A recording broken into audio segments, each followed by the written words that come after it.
আমার ভাইরা, আমার বন্ধুগণ, আল্লাহ রাব্বুল আলামিন মুমিন বান্দাদেরকে আল্লাহ রাব্বুল আলামিন যে জীবন দান করেছেন, আল্লাহ রাব্বুল আলামিন মুমিন বান্দার এই জীবনের বিনিময়ে মুমিন বান্দাদেরকে আল্লাহ পাক যে সম্পদ দান করেছেন, আল্লাহ রাব্বুল আলামিন মুমিন বান্দার এই জান মালগুলোকে আল্লাহ পাক মুমিন বান্দাদের কাছ থেকে ক্রয় করে নেন। মুমিন বান্দার সাথে আল্লাহ রাব্বুল আলামিন একটা ব্যবসার আল্লাহ রাব্বুল আলামিন সিস্টেম করেন।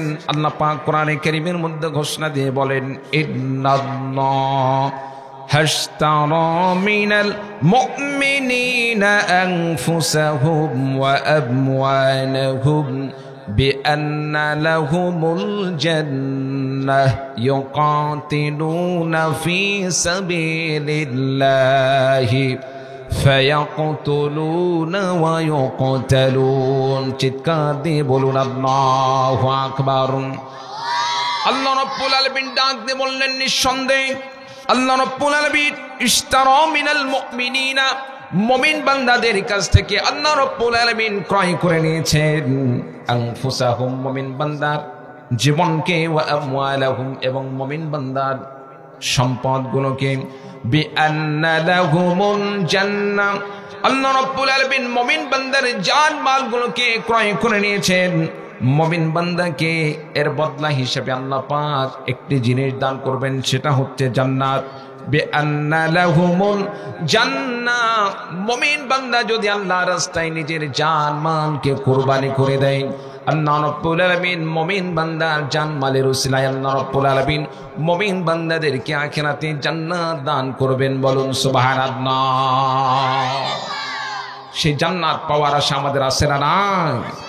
জান্নাতে যেতে চাই কি চাই না আমরা? কোন কোন ভাই জান্নাত পাওয়ার আশায় আছে, জান্নাতে যেতে চায়? তো হাত তুলে আল্লাহকে দেখিয়ে দিন। লিল্লাহি তাকবীর, লিল্লাহি তাকবীর। বাস আপনারা ভাই কয়েলগুলো সরে দেন, কয়েল দেখা যাবে না স্টেজে। সম্মানিত উপস্থিতি, তো আল্লাহ রাব্বুল আলামিন মুমিন বান্দার জান মালকে ক্রয় করে নিয়েছেন। আল্লাহ পাক বিনিময়ে দান করবেন হচ্ছে জান্নাত। ঘোষণা কার? আল্লাহ পাকের। আল্লাহ রাস্তায় জানমাল আমরা কিভাবে দান করব? আল্লাহ রাব্বুল আলামিন আপনার আমার যে জানমালকে ক্রয় করে নিয়েছেন, পদ্ধতি কি? সেই পদ্ধতি জানার দরকার আছে না নাই? জানার দরকার আছে না নাই?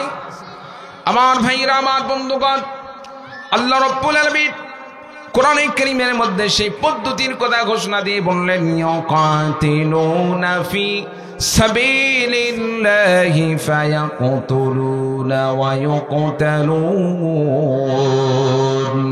আল্লাহ রাব্বুল আলামিন বললেন, বান্দারে ইয়াকাতিলুনা ফি সাবিলিল্লাহ, বান্দা তুমি আমি আল্লাহ রাব্বুল আলামিনের রাস্তায় লড়াই করবে, লড়াই করবে আমি আল্লাহ পাকের রাস্তায় আমার দিনকে বিজয় করার জন্য।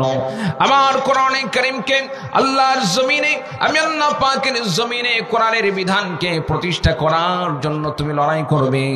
যারা কোরআনে কারীমের বিরুদ্ধাচরণ করে, কোরআনে কারীমকে যারা মেনে নিতে পারে না, কোরআনের কথা শুনলেই যাদের গায়ে আগুন জ্বলে ওঠে, কোরআনে কারীমের কথা শুনলেই যাদের গা জ্বালা পড়া শুরু হয়ে যায়, আল্লাহ রাব্বুল আলামিন ডাক দিয়ে বললেন, বান্দারে তাদের সাথে লড়াই করবে। ইয়াকাতিলুনা ফি সাবিলিল্লাহ, আমি আল্লাহর রাস্তায় তোমরা লড়াই করবে। ফায়াকতুলুনা ওয়া ইউকতালুন, কোরআনে কারীমকে আল্লাহর জমিনে প্রতিষ্ঠা করার জন্য তোমরা লড়াই করবে। লড়াই করতে করতে কাফের মুশরিকদেরকে তোমরা হত্যা করবে। হত্যা করতে করতে এমন পর্যায়ে আসবে, কাফেররাও তোমাদেরকে হত্যা করতে পারে, তোমাদের উপর আঘাত করে তোমাদেরকে দুনিয়া থেকে বিদায় দিয়ে দিতে পারে।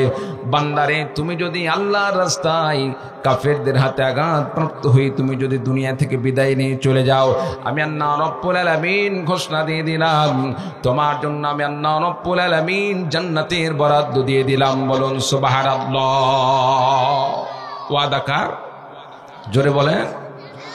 ওয়াদান আলাইহি হাক্কান ফিত তাওরাতি ওয়াল ইনজিলি ওয়াল কুরআন। আল্লাহ রাব্বুল আলামিন কোরআনে কারীমের মধ্যে ঘোষণা দিয়ে বলেন, ওয়াদান আলাইহি হাক্কান, মুমিন বান্দাদের জন্য আল্লাহ রাব্বুল আলামিন সত্য অঙ্গীকার করেছেন, ওয়াদা করেছেন।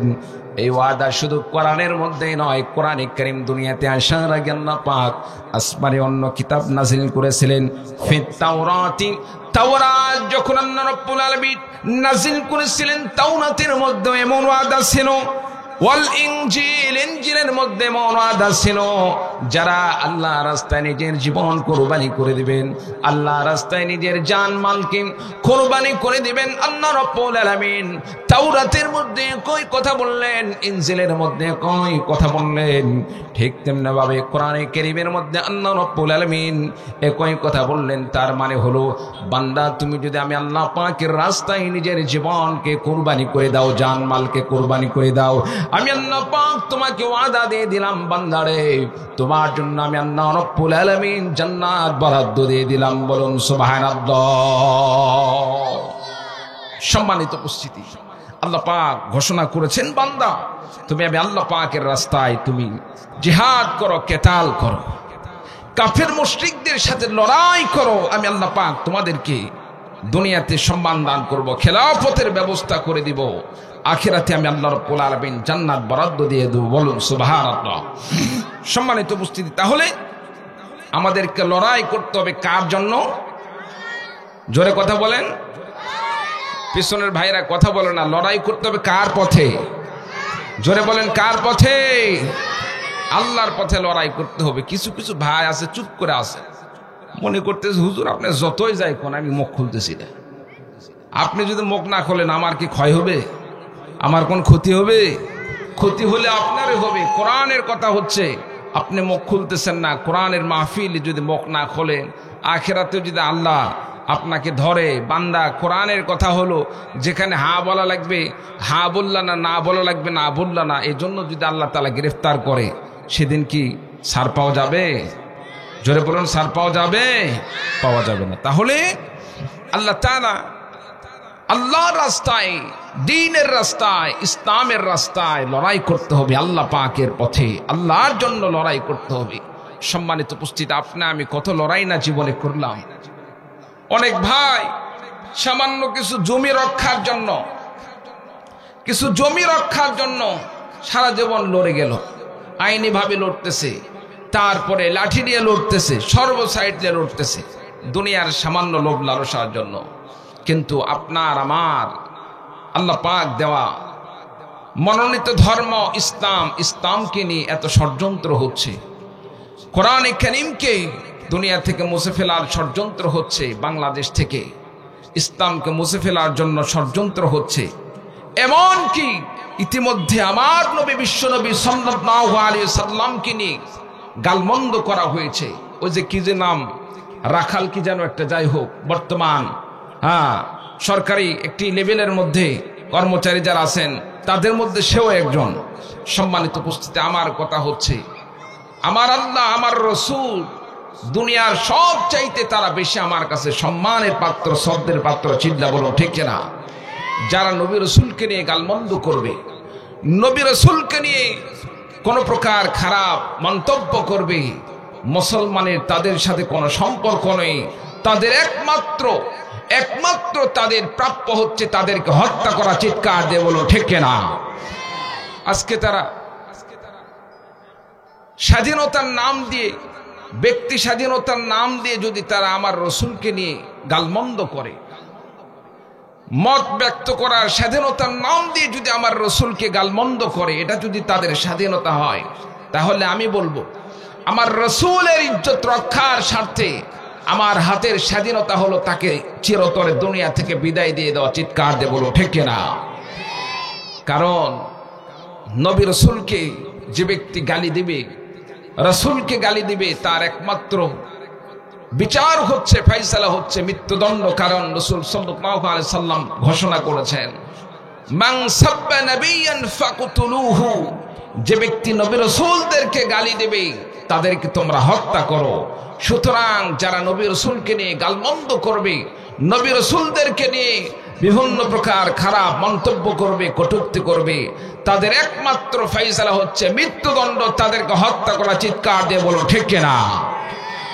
সম্মানিত উপস্থিতির জন্য আমাদেরকে এই জিনিসটা খেয়াল রাখতে হবে। আপনার আমার ভালোবাসা, আপনার আমার মনের চাহিদা আপনার আমার মনে স্থান দেওয়াটা, দুনিয়ার যত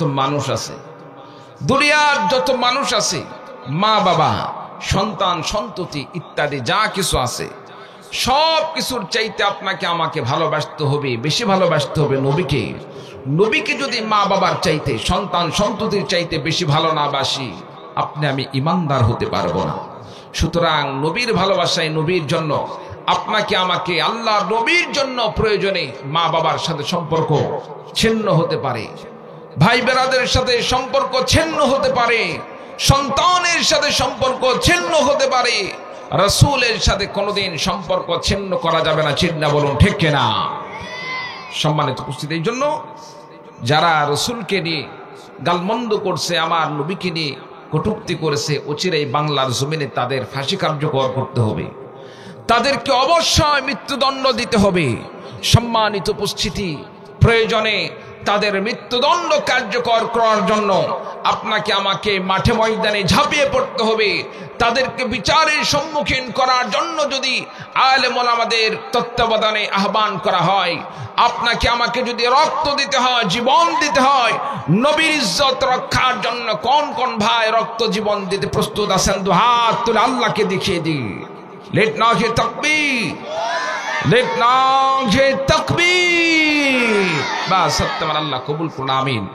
সম্মানিত উপস্থিতি, নবী রাসূলকে কেমনে ভালোবাসতে হয়, নবীকে কেমনে ভালোবাসবো, আল্লাহর রাসূলকে কিভাবে ভালোবাসবো, রাসূলের ভালোবাসা কেমন থাকা দরকার, সাহাবায়ে কেরামদের জীবনে যদি আমি পড়ি, সাহাবায়ে কেরামদের জীবন থেকে আমি শিখতে পারবো রাসূলের ভালোবাসা কেমন থাকা দরকার। সম্মানিত উপস্থিতি, হযরতে সাদ সালামী রাদিয়াল্লাহু তাআলা আনহু একজন সাহাবী ছিলেন। সাহাবীটা মূলত হাবশী একজন গোলাম ছিলেন। হাবশী মানে কি? আসওয়াদ, যিনি হচ্ছেন দেখতে খুবই কালো। আগের যুগে কালো মানুষ বললে আমরা বুঝতে পারতাম না, কিন্তু বর্তমানে এই যে ইন্টারনেট জগৎ আসার পর থেকে পৃথিবীতে যে আল্লাহ তাআলা কত রঙের মানুষ তৈরি করেছেন, কত কি আল্লাহ তাআলা তৈরি করেছেন, সবকিছু কিন্তু আমরা দেখতে পাচ্ছি। সম্মানিত উপস্থিতি, এগুলো দেখে যদি আমরা শিক্ষা গ্রহণ করি তাহলে আল্লাহ তাআলা এর মাধ্যমে সওয়াব দান করবেন। আর যদি শিক্ষা গ্রহণ না করে এটাকে নিয়ে যদি আমরা খারাপ মন্তব্য করি, গুনাহ হবে। আল্লাহ তাআলা কত রকম মানুষ তৈরি করেছেন। হযরতে সাদ সালামী রাদিয়াল্লাহু তাআলা আনহু একজন সাহাবী ছিলেন যিনি দেখতে অনেক কালা, একজন বেটে আকারের সাহাবী ছিলেন, নাকটা চ্যাপ্টা, এর সাথে সাথে যদি দাঁত বড় হয়, চোখটা যদি একটা টেরা হয়, দেখতে কেমন লাগবে? খুব ভালো লাগবে কি ভাই? কথা বলেন না কেন? যদি ভালো লাগে বলেন, তাহলে ওই কোয়ালিটি যারা এখন আছে তাদের সাথে আপনার মেয়ের একটা বিয়ের ব্যবস্থা করি। ভালো লাগবে? ভালো লাগবে না। এগুলো জিনিস কারো কাছেই ভালো লাগে না দুনিয়ার হিসাবে। সম্মানিত উপস্থিতি, হযরতে সাদ সালামী রাদিয়াল্লাহু তাআলা আনহু একজন কালো কুৎসিত সাহাবী, দেখতে অনেক কালো বিশ্রী, তার শারীরিক কাঠামোটা, আমাদের সমাজে অনেক মানুষ থাকে। সাদ সালামী রাদিয়াল্লাহু তাআলা আনহু ইসলাম গ্রহণ করেছেন, মুসলমান হয়েছেন। তার বাড়ি নাই, একজন গোলাম রাসূলের বাড়িতেই তিনি অবস্থান করেন। কোনো একদিন সাদ সালামী রাদিয়াল্লাহু তাআলা আনহু রাস্তার পাশে কান্না করছেন। রাসূলুল্লাহ সাল্লাল্লাহু আলাইহি সাল্লাম সাদ সালামী রাদিয়াল্লাহু তাআলা আনহুকে এসে বললেন, সাদ তুমি কান্না করো কেন? আরেকদিনের ঘটনা, সাদ সালামী রাদিয়াল্লাহু তাআলা আনহুর পেছন থেকে রাসূল সাল্লাল্লাহু আলাইহি সাল্লাম তার চোখ ধরছেন। আমরা অনেক সময় বন্ধুদেরকে পেছন থেকে গিয়ে তার পেছন থেকে চোখ ধরি, ঠিক তেমনি ভাবে সাদ সালামী রাদিয়াল্লাহু তাআলা আনহু চোখ ধরছেন আমার রাসূল সাল্লাল্লাহু আলাইহি সাল্লাম। নবীজি এইবার কণ্ঠটা একটু চেঞ্জ করে বলতেছেন, বলো তো দেখি আমি কে? আমরা বন্ধুদের সাথে এরকম করি কি করি না? কথা বলেন ভাই, করি কি করি না? আরেকটু আসতে বলেন, করি কি করি না? হ্যাঁ। তো সাদ সালামী রাদিয়াল্লাহু তাআলা আনহুকে বলতেছেন, বলো তো দেখি আমি কে? হযরতে সাদ সালামী রাদিয়াল্লাহু তাআলা আনহু বললেন, কে তা জানি না, তবে তাড়াতাড়ি ছেড়ে দাও, ছেড়ে না দিলে আমি রাসূলের কাছে বিচার দেব, ছেড়ে না দিলে রাসূলের কাছে বিচার দেব। আচ্ছা বলেন তো দেখি চোখটা ধরছে কে? স্বয়ং রাসূল সাল্লাল্লাহু আলাইহি সাল্লাম। এবার হযরতে সাদ সালামী রাদিয়াল্লাহু তাআলা আনহুকে রাসূল সাল্লাল্লাহু আলাইহি ওয়াসাল্লাম ছেড়ে দেয় না। এক পর্যায়ে সাদ সালামী হাত এদিক সেদিক আস্তে আস্তে নিয়ে গিয়ে রাসূল সাল্লাল্লাহু আলাইহি সাল্লামের চেহারার মধ্যে হাত পড়ছে। নোকটা যখন চেহারার মধ্যে পড়ছেন, চেহারার মধ্যে হাতটা পড়ার পরে সাদ সালামী বুঝতে পেরেছেন, আহারে এমন নরম তুলতুলে চেহারা একমাত্র আমার বিশ্বনবীর চেহারা ছাড়া এইরকম চেহারা তো আর কারো হতে পারে না, বলুন সুবহানাল্লাহ। রাসূল সাল্লাল্লাহু আলাইহি সাল্লামকে এইবার সাদ সালামী বললেন, ও বুঝতে পেরেছি, আপনি না, আপনি আমাকে ধরছেন, ঠিক আছে। এবার সাদ সালামী রাদিয়াল্লাহু তাআলা আনহু আরো ভালো করে চেপে ধরলেন। রাসূল সাল্লাল্লাহু আলাইহি সাল্লাম বললেন, সাদ ছেড়ে দাও। সাদ সালামী রাদিয়াল্লাহু তাআলা আনহু বললেন, নবী গো আমাকে আরেকটু চাপ দিয়ে ধরেন, যাতে করে আপনার বুকের সাথে আমার পিঠটা ভালোভাবে লেগে যায়, কারণ আপনার মতো একজন মানুষের এই বুকটা, পবিত্র দেহটা আমি সাদের মতো মানুষের শরীরের সাথে লাগবে, এর চাইতে আমার আনন্দ এবং সৌভাগ্যের বিষয় আর কিছুই হতে পারে না, বলুন সুবহানাল্লাহ। সাদ সালামী রাদিয়াল্লাহু তাআলা আনহু এবার আনন্দ একেবারে মাতোয়ারা হয়ে গেলেন, আনন্দে মাতোয়ারা হয়ে গেলেন। একদিন তিনি কান্না করছেন। রাসূল সাল্লাল্লাহু আলাইহি সাল্লাম বললেন, সাদ কান্না করো কেন? সাদ সালামী রাদিয়াল্লাহু তাআলা আনহু বললেন, নবী গো শুনেছি বিবাহ করা তো সুন্নাত, কিন্তু আমার মতো একজন নগণ্য ব্যক্তি, আমি দেখতে কালো কুৎসিত, একজন বেটে আকারের মানুষ, নাকটা বোসা, এদিকে দাঁতগুলো এবড়ো থেবড়ো, ঠোঁটটা অনেক মোটা, দুনিয়ার কোন মানুষ তো আমাকে পছন্দ করবে না। সুতরাং আমার হাজারো ইচ্ছা থাকলেও আমার আর বিয়ে করা হলো না। আপনার সুন্নতটাকে আমি যে পালন করব, আমার মনে হয় সেই সৌভাগ্য আমার আর জীবনে আসবে না।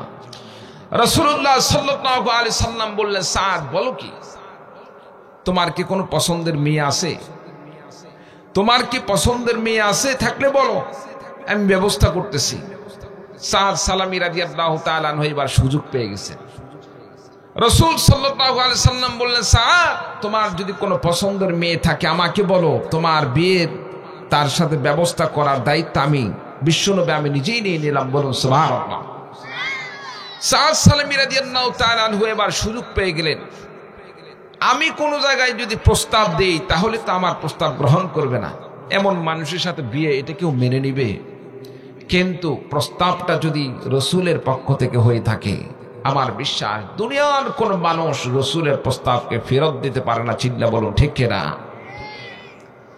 হযরতে সাদ সালামী রাদিয়াল্লাহু তাআলা আনহু এইবার রাসূলুল্লাহ সাল্লাল্লাহু আলাইহি সাল্লামকে বললেন, নবী গো বিয়ে করতে চাই, পছন্দের মেয়ে আছে, হ্যাঁ অমুক মদিনার একজন ধনাঢ্য ব্যক্তি আছে, তার মেয়ে দেখতে অনেক সুন্দরী, যাকে হুরে মদিনা বলে পরিচিত, সকলে চিনে থাকে, মদিনার ওই ধনী সাহাবীর মেয়েকে আমি বিবাহ করতে চাই। রাসূলুল্লাহ সাল্লাল্লাহু আলাইহি সাল্লাম এবার সাদ সালামীকে বললেন, সুযোগ পেয়ে গেছো না, সুযোগ পেয়ে গেছো। আগে তো তোমার সাথে বিয়ে দেওয়ার মতো কোনো মানুষ যে তোমার কথা, তোমার প্রস্তাব মানবে, এইরকম তো সুযোগই ছিল না। আজকে তুমি আমাকে পেয়ে যা মন চাচ্ছে তাই তুমি দাবি করতেছো। সাদ সালামী রাদিয়াল্লাহু তাআলা আনহু বললেন, নবী গো আপনি তো আমার সাথে ওয়াদা করেছেন, আমি যার কথা বলবো আপনি তার সাথে বিয়ের ব্যবস্থা করবেন, তো এখানে আমার আবার কি চিন্তার বিষয় আছে? আমি যদি প্রস্তাব দেই তাহলে আমারটা তো প্রস্তাব মানবে না, আর আমার বিশ্বাস আপনি যদি কোনো জায়গায় প্রস্তাব দান করেন আপনার প্রস্তাব কেউ ফেলে দিবে না।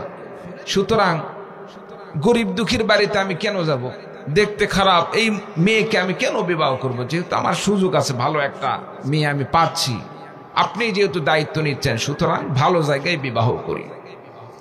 রাসূলুল্লাহ সাল্লাল্লাহু আলাইহি সাল্লাম বললেন, ঠিক আছে, তাহলে এক কাজ করো।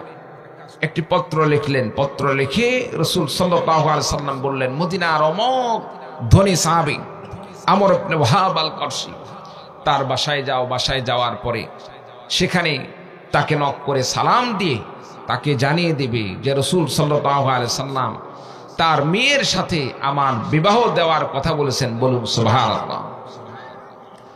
সাদ সালামী রাদিয়াল্লাহু তাআলা আনহু সেখানে চলে গেলেন। যাওয়ার পর দরজায় নক করলেন, বাসায় কেউ আসেননি। মদিনার ধনাঢ্য ব্যক্তি বাসায় আছেন? সম্মানিত উপস্থিতি, এক পর্যায়ে বাড়ি থেকে বাইর হয়ে আসলো, কে যেন ডাকে, কার ডাক এমন? এক পর্যায়ে এসে দেখে এমন একজন যুবক, দেখতে চেহারাটা বিশ্রী, অন্যরকম সাহাবী। সঙ্গে সঙ্গে তাকে বললেন, রাসূল সাল্লাল্লাহু আলাইহি সাল্লাম আমাকে পাঠিয়েছেন আপনার কাছে, আর রাসূল ঘোষণা করেছেন, বলে দিয়েছেন, আমাকে বলতে বলেছেন আপনার মেয়ের সাথে আমার রাসূল সাল্লাল্লাহু আলাইহি সাল্লাম বিবাহ দেওয়ার কথা বলছেন। বলুন সুবহানাল্লাহ। এই কথা বললে তিনি দূর। এখন চিন্তা করতেছেন, নিঃসন্দেহে আমার মতো মানুষের সাথে এই মানুষের মেয়েকে বিবাহ দেবে, এটা তো হতেই পারে না। এখন রাসূলের পক্ষ থেকে এই দাবি, রাসূল সাল্লাল্লাহু আলাইহি সাল্লামের পক্ষ থেকে এই পায়গাম অন্ততপক্ষে এটা পৌঁছে দেই। পৌঁছে দেওয়ার পরে বাকি যা হয় হবে। অনেক সময় আমরা ছোট ছেলে পেলে, এলাকার কিছু মানুষ থাকে প্রভাবশালী, তাদের ভয়ে আমরা আতঙ্কে থাকি। বাড়ির সামনে দিয়ে যাওয়ার সময় আমরা দুর্মের পার হয়ে যাই, কখন যেন সে ধরে। অনেক সময় ধরে আমাদেরকে ঠোকা মারে, বিভিন্ন প্রকার নির্যাতন করে, ছোট বাচ্চাদেরকে বিশেষ করে এইরকম হয়ে থাকে। তো সাদ সালামী রাদিয়াল্লাহু তাআলা আনহু চিন্তা করলেন, কি করা যায়? দৌড় মারলেন, যদি আমাকে মার শুরু করে দেয়। সম্মানিত উপস্থিতি, এবার সাহাবী তো রেগে গেলেন।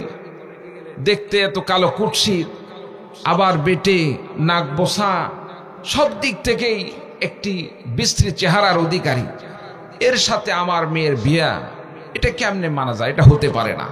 এই কথাটি সাহাবী তো ওদিকে দৌড় মেরে চলে গেলেন। আর এইদিকে আপনার মা ভিতর থেকে শুনতে পাইলেন, সাহাবীকে ডাক দিয়ে বললেন, ধনাঢ্য সাহাবীকে বললেন, কে আসছিল? স্ত্রীকে তিনি বললেন, যা হবার হয়ে গেছে, এগুলো শোনার দরকার নেই। ওইদিকে যুবতী মেয়ে বাড়ির আপনার দেওয়ালের পাশ থেকে সব কথা শুনে নিলেন। বাবা, কে আসছিল? এবার সাহাবী মেয়েকে বললেন, মা, একজন কালো লোক আসছিল তোমার সাথে তার বিবাহর কথা বলার জন্য। এক পর্যায়ে মেয়ে বাবাকে লক্ষ্য করে বললেন, বাবা, তুমি যে তাকে তাড়িয়ে দিলে, তুমি কি জানো সেই লোকটা কার পক্ষ থেকে এসেছিল? সেই লোকটা তো বিশ্বনবীজির পক্ষ থেকে পায়গাম নিয়ে এসেছে, তার নিজের দাবি দাওয়া নিয়ে আসে নাই। রাসূল সাল্লাল্লাহু আলাইহি সাল্লাম তাকে প্রেরণ করেছে। বলুন সুবহানাল্লাহ। আমার ভাইরা, আমার বন্ধুগণ, সাহাবীর কন্যা হুরে মদিনা এবার বাবাকে ডাক দিয়ে বললেন, বাবা গো, সে যতই কালো হোক না কেন, যতই কালো বিশ্রী হোক না কেন, সে তো নিজের পক্ষ থেকে আসে নাই, তাকে নবীজি সাল্লাল্লাহু আলাইহি সাল্লাম প্রেরণ করেছেন। আমার নবী সাল্লাল্লাহু আলাইহি সাল্লাম যেই ছেলের পক্ষ থেকে প্রস্তাব প্রেরণ করেন, আমার নবীর প্রস্তাব দেওয়া সেই ছেলে না কতই ভালো হবে। নবীজির পক্ষ থেকে প্রস্তাব দেওয়া সেই প্রস্তাবকে কখনোই প্রত্যাখ্যান করতে নেই। নবীজির পক্ষ থেকে প্রস্তাব এসেছে, আমি মনে করি আমার জীবনের জন্য আমার রাসূল সাল্লাল্লাহু আলাইহি সাল্লাম যেই ছেলেকে মনোনীত করেছেন আমার জীবনের জন্য, সেই ছেলেটাই আমার জন্য সবচাইতে শ্রেষ্ঠ ছেলে। বলুন সুবহানাল্লাহ। হযরতে রাসূল সাল্লাল্লাহু আলাইহি সাল্লামের ওই সাহাবী, সম্পদশালী সাহাবীর মেয়েটা এবার বাবাকে বললেন, বাবা যাও, আমার নবীজির সামনে চলে যাও, নবীজির কাছে গিয়ে আমার রাসূল সাল্লাল্লাহু আলাইহি সাল্লামের কাছে গিয়ে ক্ষমা প্রার্থনা করো, আর বলে দাও আমি আমার নবীজি সাল্লাল্লাহু আলাইহি সাল্লামের সেই প্রস্তাবকে গ্রহণ করেছি। আমার ভাইরা, আমার বন্ধুগণ, এবার ওই সাহাবীর পিছনে পিছনে রাসূল সাল্লাল্লাহু আলাইহি সাল্লামের সেই ধনাঢ্য সাহাবী নবীজির সামনে উপস্থিত হয়ে গেলেন।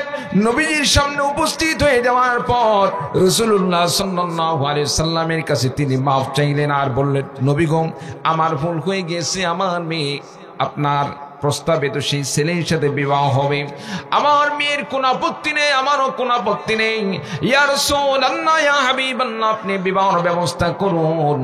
রাসূলুল্লাহ সাল্লাল্লাহু আলাইহি ওয়াসাল্লাম এইবার সাদ সালামী রাদিয়াল্লাহু তাআলা আনহুকে বললেন, সাদ রে শোনো, তোমার বিবাহ যে তুমি মনে মনে চাইছিলে যার সাথে বিবাহের বিষয়, ছেলে মেয়ে পক্ষ তারাও রাজি হয়ে গেছে। এখন বিবাহের ফয়সালা হয়ে যাবে। এখন বিবাহের জন্য মহরের দরকার। তোমার কাছে কি মহরের টাকা পয়সা আসেনি? সাদ সালামী রাদিয়াল্লাহু তাআলা আনহু এবার নবীজিকে লক্ষ্য করে বললেন, নবী গো, আমার কাছে টাকা পয়সা কোথায় থেকে থাকবে? আমি তো একজন গোলাম, আমি তো একজন মানুষের বাড়িতে কাজ করে খাই। আমার বাড়িতে কোথায় টাকা? আমার ঘর নাই, বাড়ি নাই, আপনার বাড়িতে থাকি। আমার কাছে কোনো টাকা পয়সা কিছু নাই। না জানা এখন আমার কাছে টাকা না থাকার কারণে, মোহর দেওয়ার মতো টাকা পয়সা না থাকার কারণে আমার যেন আর আপনি বিশ্ব নবীর সুন্নাত পালন করা হলো না। রাসূলুল্লাহ সাল্লাল্লাহু আলাইহি ওয়াসাল্লাম এইবার সাদ সালামী রাদিয়াল্লাহু তাআলা আনহুকে বললেন, সাদ রে শোনো, চিন্তা করো না, টেনশন করো না, তোমার মোহরের টাকা যা লাগবে আমি বিশ্ব নবী সাল্লাল্লাহু আলাইহি ওয়াসাল্লাম মোহরের টাকা ব্যবস্থা করার আমি জোগানোর ব্যবস্থা করে দিচ্ছি। বলুন সুবহানাল্লাহ। হযরত সাদ সালামী রাদিয়াল্লাহু তাআলা আনহুকে এইবার নবীজি বললেন, যাও, মদিনার আরেকজন আমার ধনাঢ্য সাহাবী আছে, আব্দুর রহমান ইবনে আউফ রাদিয়াল্লাহু তাআলা, তার কাছে যাও, পত্র নিয়ে যাও, আমি লিখে দিলাম সে 200 দিনার দান করবে। সাদ সালামী রাদিয়াল্লাহু তাআলা আনহু সেখানে গেলেন, নবীজির পক্ষ থেকে প্রস্তাব দান করলেন, 200 দিনার দিয়ে দিল।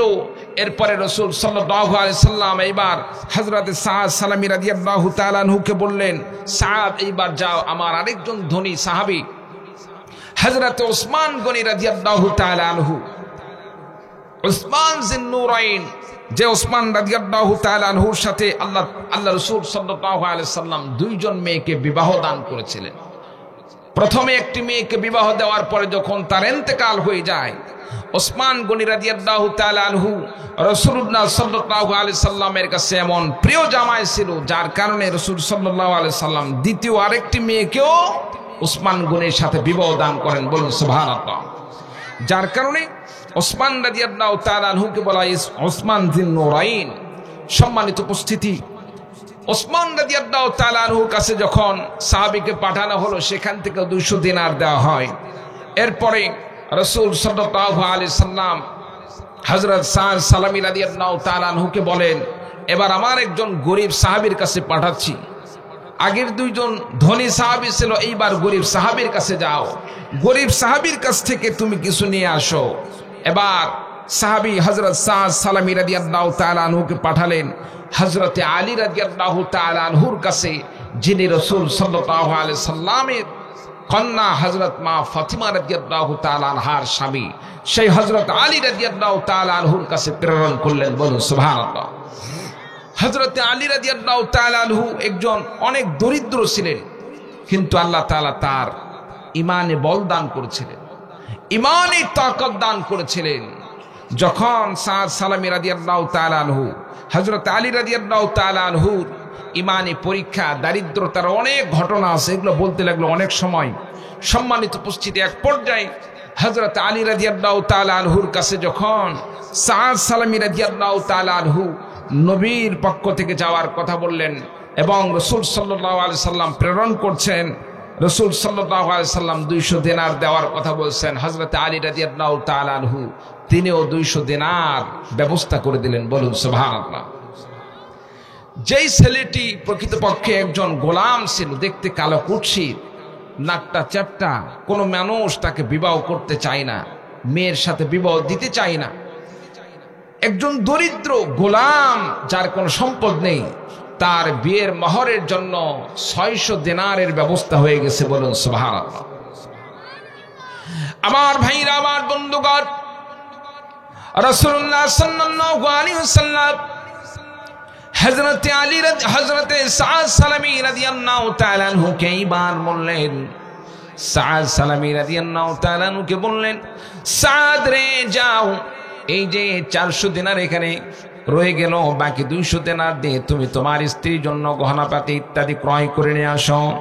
বিবাহের জন্য তুমি মার্কেট করে নিয়ে আসো, তোমার স্ত্রীকে সুন্দর করে তুমি তোমার সুন্দর চোখে যে সুন্দর পোশাক লাগবে সেই সুন্দর পোশাক দিয়ে স্ত্রীকে তুমি এখান থেকে উঠে নিয়ে যাবে। তোমার মন মতো তুমি বাজারে গিয়ে মার্কেট করে নিয়ে আসো।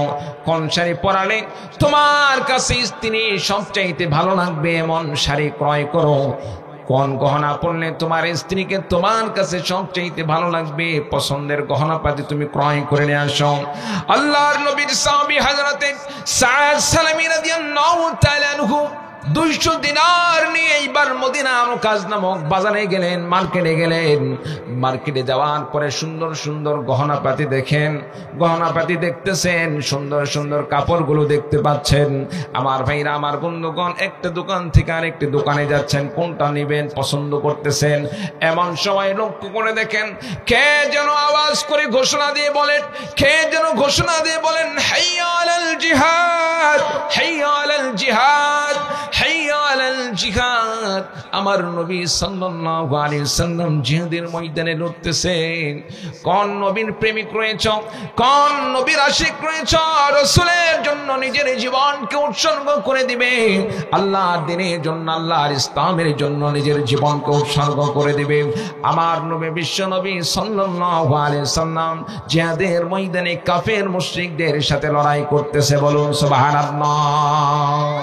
হযরত সাদ সালামী রাদিয়াল্লাহু তাআলা আনহু যখন এই কথাটি শুনতে পাইলেন, এই এলান শুনতে পাইলেন, এলানটি শোনার সঙ্গে সঙ্গে আমার নবী সাহাবী হযরত সাদ সালামী রাদিয়াল্লাহু তাআলা আনহুর বিবেকে বাধা দিল। নবীজি আমাকে প্রেরণ করলেন বাজার করার জন্য। বাসর রাত্রিতে স্ত্রীকে সুন্দর করে ঘরে দেখব, এর জন্য সুন্দর মার্কেট করার জন্য আমার নবীজি আমাকে প্রেরণ করলেন। যেই নবী আমাকে এত ভালোবেসে এত টাকার মাধ্যমে বিবাহের ব্যবস্থা করে দিল, আজকে সেই নবী যদি জিহাদের ময়দানে কাফের মুশরিকদের সাথে লড়াই অবস্থায় যদি তাদের আক্রমণে আমার নবী শহীদ হয়ে যায়, এটা হলো আমার জীবনের সবচেয়ে বড় ব্যর্থতা হবে।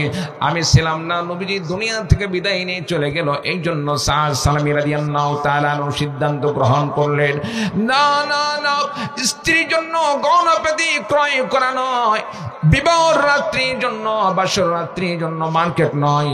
হযরত সাদ সালামী রাদিয়াল্লাহু তাআলা হয়ে 200 দিনার নিয়ে তিনি স্ত্রী যেই জায়গায় মার্কেট করার জন্য গিয়েছিলেন সেখান থেকে তিনি চলে গেলেন।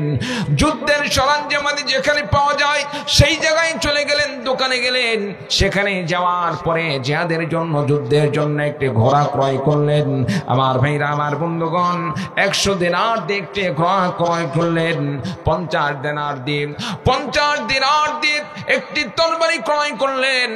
আর মনে মনে সিদ্ধান্ত নিলেন, আমার নবী যদি আমাকে জিহাদের ময়দানে দেখে, রাসূলুল্লাহ সাল্লাল্লাহু আলাইহি ওয়াসাল্লাম নিশ্চিত আমাকে যুদ্ধ করতে দিবেন না। কারণ আমার নবী আমাকে বাসর রাতের জন্য, রাসূলুল্লাহ সাল্লাল্লাহু আলাইহি ওয়াসাল্লাম আমাকে স্ত্রীকে তুলে নিয়ে আসার জন্য আমাকে শ্বশুর বাড়িতে পাঠাইছেন। আমি সেখান থেকে চলে আসছি, নবীজি আবারও আমাকে স্ত্রীর কাছে প্রেরণ করে দিবে। সুতরাং আমার চেহারাটা নবীকে দেখানো যাবে না, অবশ্যই আমাকে জিহাদের শরীক হতে হবে। এই জন্য হযরত সাদ সালামী রাদিয়াল্লাহু তাআলা আনহু সিদ্ধান্ত নিলেন, একটি কালো রঙের বোরকা ক্রয় করলেন। 50 দিনার দিয়ে কালো রঙের বোরকা ক্রয় করলেন। তাহলে 100 দিনার দিয়ে একটি ঘোড়া ক্রয় করলেন, 50 দিনার দিয়ে একটি তরবারি ক্রয় করলেন, আর 50 দিনার দিয়ে একটি, আমার ভাইরা, আমার বন্ধুগণ, কালো কালারের বোরকা তিনি ক্রয় করলেন। কালো কালারের বোরকা ক্রয় করে ঘোড়ায় আরোহণ করে সাদ সালামী রাদিয়াল্লাহু তাআলা আনহু তরবারি নিয়ে নিজের নববধূকে রেখে দিয়ে, হুরে জান্নাতকে রেখে দিয়ে, বাসর রাতের কথা ভুলে গিয়ে তিনি রাসূলের ভালোবাসায়, আল্লাহর নবীর ভালোবাসায় জিহাদের ময়দানে তিনি দৌড়ানো শুরু করে দিলেন। ঘোড়া দৌড় দিয়ে তিনি জিহাদের ময়দানে শরীক হয়ে গেছেন। বলুন সুবহানাল্লাহ। আমার ভাইরা, আমার বন্ধুগণ, সাহাবায়ে কেরামদের নবীর ভালোবাসা কেমন ছিল, রাসূলুল্লাহ সাল্লাল্লাহু আলাইহি ওয়াসাল্লামের প্রেম তাদের অন্তরে কেমন ছিল। নববধূকে ঘরে রেখে রসুলের ভালোবাসায়, ইসলামের ভালোবাসায় জিহাদের ময়দানে লড়াইয়ের জন্য ঝাঁপিয়ে পড়লেন। অথচ আপনি আমি মুসলমান, জিহাদের ময়দান তো দূরের কথা, যদি বলা হয় নামাজের সময় হয়ে গিয়েছে, ফজরের নামাজের ওয়াক্ত হয়ে গিয়েছে, নামাজের জন্য মসজিদে যেতে হবে, নববধূকে নিয়ে ঘরের মধ্যে শুয়ে থাকে, ফজরের নামাজের আজান হয়ে যায়, আজান পর্যন্ত কানে পৌঁছে না, মনে হয় চিন্না, বলুন ঠিক কিনা? সম্মানিত উপস্থিতি, জিহাদ ফরজ করেছেন কে? কথা বলেন কে? আরো আসতে বলেন কে? আল্লাহ। যে আল্লাহ তাআলা জিহাদকে ফরজ করে দিয়েছেন, সে আল্লাহ রাব্বুল আলামিন তিনি নামাজকে ফরজ করে দিয়েছেন। আমরা নামাজের প্রতি গুরুত্ব আরোপ করতে পারি না। সাদ সালামী রাদিয়াল্লাহু তাআলা আনহু, যিনি স্ত্রীকে রেখে, নববধূ রেখে তিনি জিহাদের জন্য অগ্রসর হলেন, জিহাদে রওনা হলেন, কি মনে হয় তিনি কি নামাজ কাজা করতেন নাকি? নামাজ কাজা করতেন? কখনোই নয়। আমার ভাইরা, আমার বন্ধুগণ, নবীর সাহাবী হযরত সাদ সালামী রাদিয়াল্লাহু তাআলা আনহু জিহাদের মধ্যে অংশগ্রহণ করলেন, লড়াই শুরু করে দিলেন, লড়াই চালিয়ে যাচ্ছেন, কাফের মুশরিকদেরকে কচু কাটা শুরু করে দিলেন। আমার ভাইরা, আমার বন্ধুগণ, যেই দিকে যায় সেই দিকে কাফেরদেরকে কচু কাটা করে। হযরত সাদ সালামী রাদিয়াল্লাহু তাআলা আনহু বোরকা পরে লড়াই চালিয়ে যাচ্ছেন। সাহাবায়ে কেরামগণ আশ্চর্য হয়ে গেলেন, আশ্চর্য বোধ করতে লাগলেন, এতগুলো পুরুষ মানুষের মধ্যে বোরকা পরিহিত ওই মানুষটা আবার কে জিহাদের মধ্যে অংশগ্রহণ করেছেন? রাসূলুল্লাহ সাল্লাল্লাহু আলাইহি ওয়াসাল্লাম দূর থেকে লক্ষ্য করতেছেন, কোন যেন বীর পুরুষ, কোন যেন বীর পুরুষ বোরকা পরিহিত অবস্থায় আমি আমার আল্লাহ পাকের রাস্তায় জিহাদ চালিয়ে যাচ্ছেন। এক পর্যায়ে তিনি রাসূলুল্লাহ সাল্লাল্লাহু আলাইহি ওয়াসাল্লাম সাদ সালামী রাদিয়াল্লাহু তাআলা আনহুর হাতটাকে দেখতে পাইলেন। হাতের কবজা দেখার পরে আমার নবী সাল্লাল্লাহু আলাইহি ওয়াসাল্লাম বুঝতে পেরেছেন নিঃসন্দেহে এটা সাদ সালামী হতে পারে, কারণ তার হাত যে এরকম কালো দেখা যাচ্ছে, একমাত্র সাদ সালামী রাদিয়াল্লাহু তাআলা আনহু ছাড়া এইরকম কালো কুৎসিত হাত আর কারো নয়। নিঃসন্দেহে এটা সাদ সালামী রাদিয়াল্লাহু তাআলা আনহু হতে পারে। আমার ভাইরা, আমার বন্ধুগণ, জিহাদ শেষ হয়ে গেল, সাহাবায়ে কেরামদের যখন লাশ টোকানো শুরু হয়ে গেল, রাসূলুল্লাহ সাল্লাল্লাহু আলাইহি ওয়াসাল্লাম ঘোষণা দিয়ে দিলেন, আমার শহীদ হওয়া সাহাবীদের লাশগুলোকে একত্রিত করো, যারা আহত ক্ষতবিক্ষত হয়েছে তাদেরকেও একটা জায়গায় তোমরা একত্রিত করো। আমার ভাইরা, আমার বন্ধুগণ, যখন লাশগুলোকে একত্রিত করা হচ্ছিল, আমার ভাইরা, আমার বন্ধুগণ, এবং আহত যারা রয়েছে তাদেরকে যখন এক জায়গায় একত্রিত করা হচ্ছিল, এমন সময় দুইজন সাহাবী কালো বোরকা পরিহিত এই সাহাবীর কাছে যখন গেলেন, যাওয়ার পরে মুখটা খুললেন, মুখ খোলার সঙ্গে সঙ্গে দেখতে পাইলেন মাথায় আঘাতের কারণে মাথা দিয়ে রক্ত পড়তেছে, পায়ে আঘাত করা হয়েছে, পা দিয়ে রক্তক্ষরণ হচ্ছে। আমার ভাইরা, আমার বন্ধুগণ, এইবার হযরত সাদ সালামী রাদিয়াল্লাহু তাআলা আনহুকে দুইজন সাহাবী ধরে নিয়ে গিয়ে আমার নবী বিশ্ব নবী সাল্লাল্লাহু আলাইহি সাল্লামের সামনে উপস্থিত করলেন। বলুন সুবহানাল্লাহ। রাসূলুল্লাহ সাল্লাল্লাহু আলাইহি সাল্লাম বললেন, সাদ, এটা কেমনে হলো?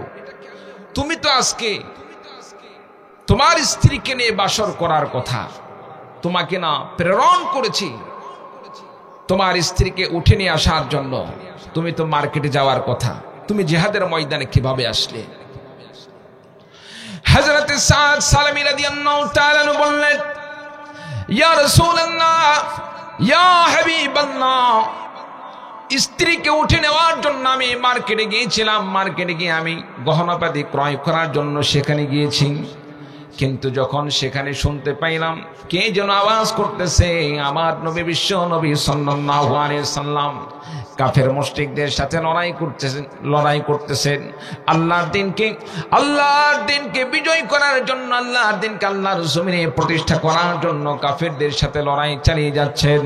কোন নবী প্রেমিক রয়েছ, রাসূলের সাথে একতাবদ্ধ হয়ে আল্লাহর দিনকে কায়েম করার জন্য, রাসূলকে হেফাজত করার জন্য, লড়াইয়ের জন্য জিহাদের ময়দানে উপস্থিত হবে কোন বান্দা রয়েছ? এই কথা যখন আমি শুনতে পাইলাম, শোনার সঙ্গে সঙ্গে ইয়া ইয়া রাসূলুল্লাহ ইয়া হাবিবাল্লাহ, আমি মনকে প্রশ্ন করলাম আমার নবী আমার কাছে সবচাইতে প্রিয়, আল্লাহর প্রতি নবীর, আল্লাহর পরে নবীর চাইতে আমার কাছে প্রিয় কোনো ব্যক্তি নেই। আমার নবী আমাকে বিবাহের জন্য প্রেরণ করেছেন, আমার নবী আমাকে স্ত্রীকে ঘরে তুলে নেওয়ার জন্য আমাকে প্রেরণ করেছেন।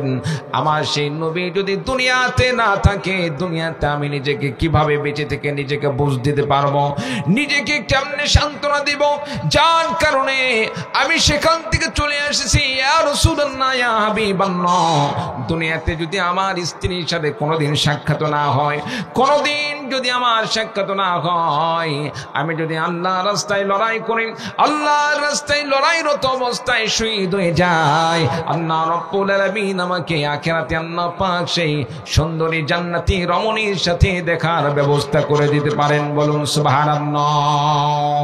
হযরত সাদ সালামী রাদিয়াল্লাহু তাআলা বললেন, ইয়া রাসূলুল্লাহ ইয়া হাবিবাল্লাহ, সেখান থেকে আমি অস্ত্র ক্রয় করে একটি বোরকা পরিধান করে জিহাদের ময়দানে আমি শরীক হয়ে গেছি। নবীজি বললেন, তুমি বোরকা কেন পরলে? সাদ সালামী রাদিয়াল্লাহু তাআলা বললেন, ইয়া রাসূলুল্লাহ ইয়া হাবিবাল্লাহ, ইয়া রাসূলুল্লাহ ইয়া হাবিবাল্লাহ, আমি নিশ্চিত জানি আপনি যদি আমাকে জিহাদের ময়দানে দেখতে পান, আমাকে জিহাদের ময়দান থেকে আবারও আমাকে বিবাহের জন্য প্রেরণ করবেন, আমাকে স্ত্রীকে ঘরে তোলার জন্য আমাকে প্রেরণ করবেন। আমি জীবিত থাকা অবস্থায় যদি আপনি বিশ্ব নবী শহীদ হয়ে যান, আমার কাছে সবচাইতে বড় ব্যথা থাকবে এটা। এই জন্য আপনি যাতে করে আমাকে চিনতে না পারেন, আপনি যেন আমাকে জিহাদের ময়দান থেকে ফিরিয়ে না দেন, এই জন্য আমি আপনাকে, আমার ফেসকে আপনার থেকে লুকায়িত রাখার জন্য আমি কালো বোরকা পরিধান করেছি। আমার ভাইরা, আমার বন্ধুগণ, সাদ সালামী রাদিয়াল্লাহু তাআলা আনহুকে এইবার রাসূল সাল্লাল্লাহু আলাইহি সাল্লাম বললেন, সাদ রে, এখন তো আমি বুঝতে পারছি অল্প সময়ের মধ্যে তুমি শহীদ হয়ে যাবে।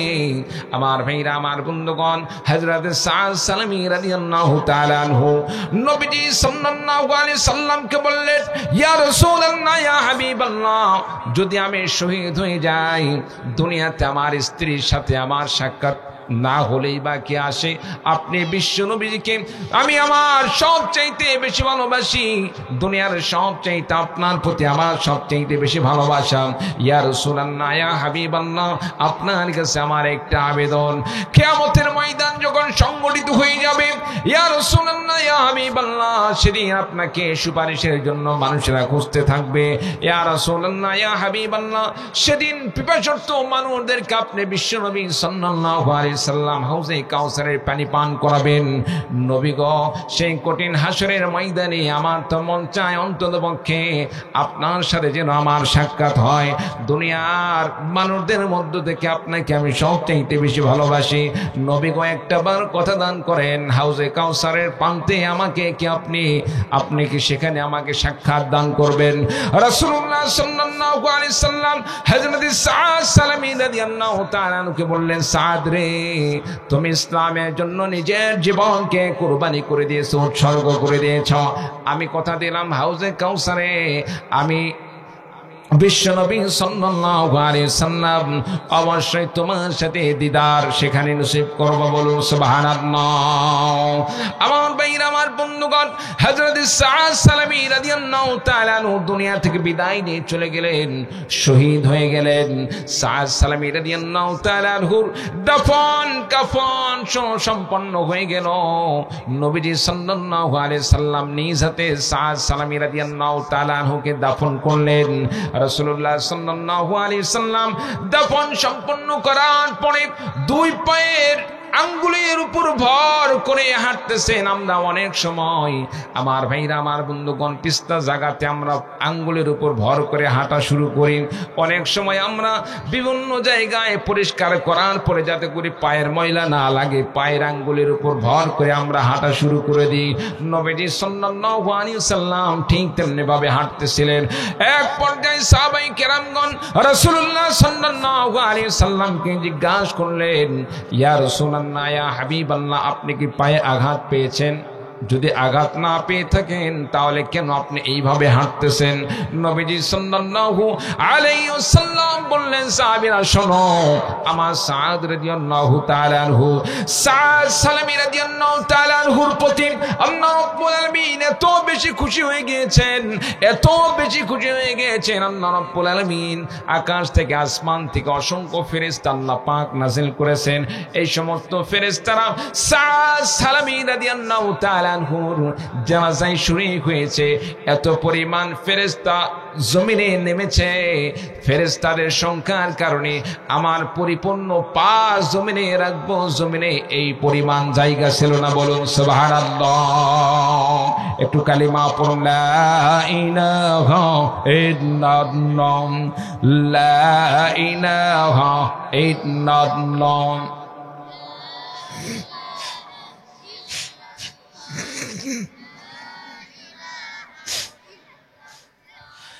لا إله إلا الله، لا إله إلا الله، لا إله لا إله إلا الله মুহাম্মাদুর রাসূলুল্লাহ। সকলে বলি সাল্লাল্লাহু আলাইহি ওয়াসাল্লাম। প্রিয় ভাই সব, হযরত সাদ সালামী রাদিয়াল্লাহু তাআলা আনহু নবীকে হেফাজতের জন্য, আল্লাহর দ্বীনকে রক্ষা করার জন্য, ইসলামের জন্য নিজের জীবনকে কুরবানি করে দিলেন। আপনাকে আমাকেও যদি আল্লাহর দ্বীন রক্ষার জন্য রক্ত দিতে হয়, জীবন দিতে হয়, নিজের জীবনকে আল্লাহর রাস্তায় উৎসর্গ করতে হয়, জীবন দিতে প্রস্তুত আছি তো ইনশাআল্লাহ? রাজি আছি তো ইনশাআল্লাহ? আল্লাহ পাক আমাদেরকে কবুল করুন, সকলে বলেন আল্লাহুম্মা আমিন।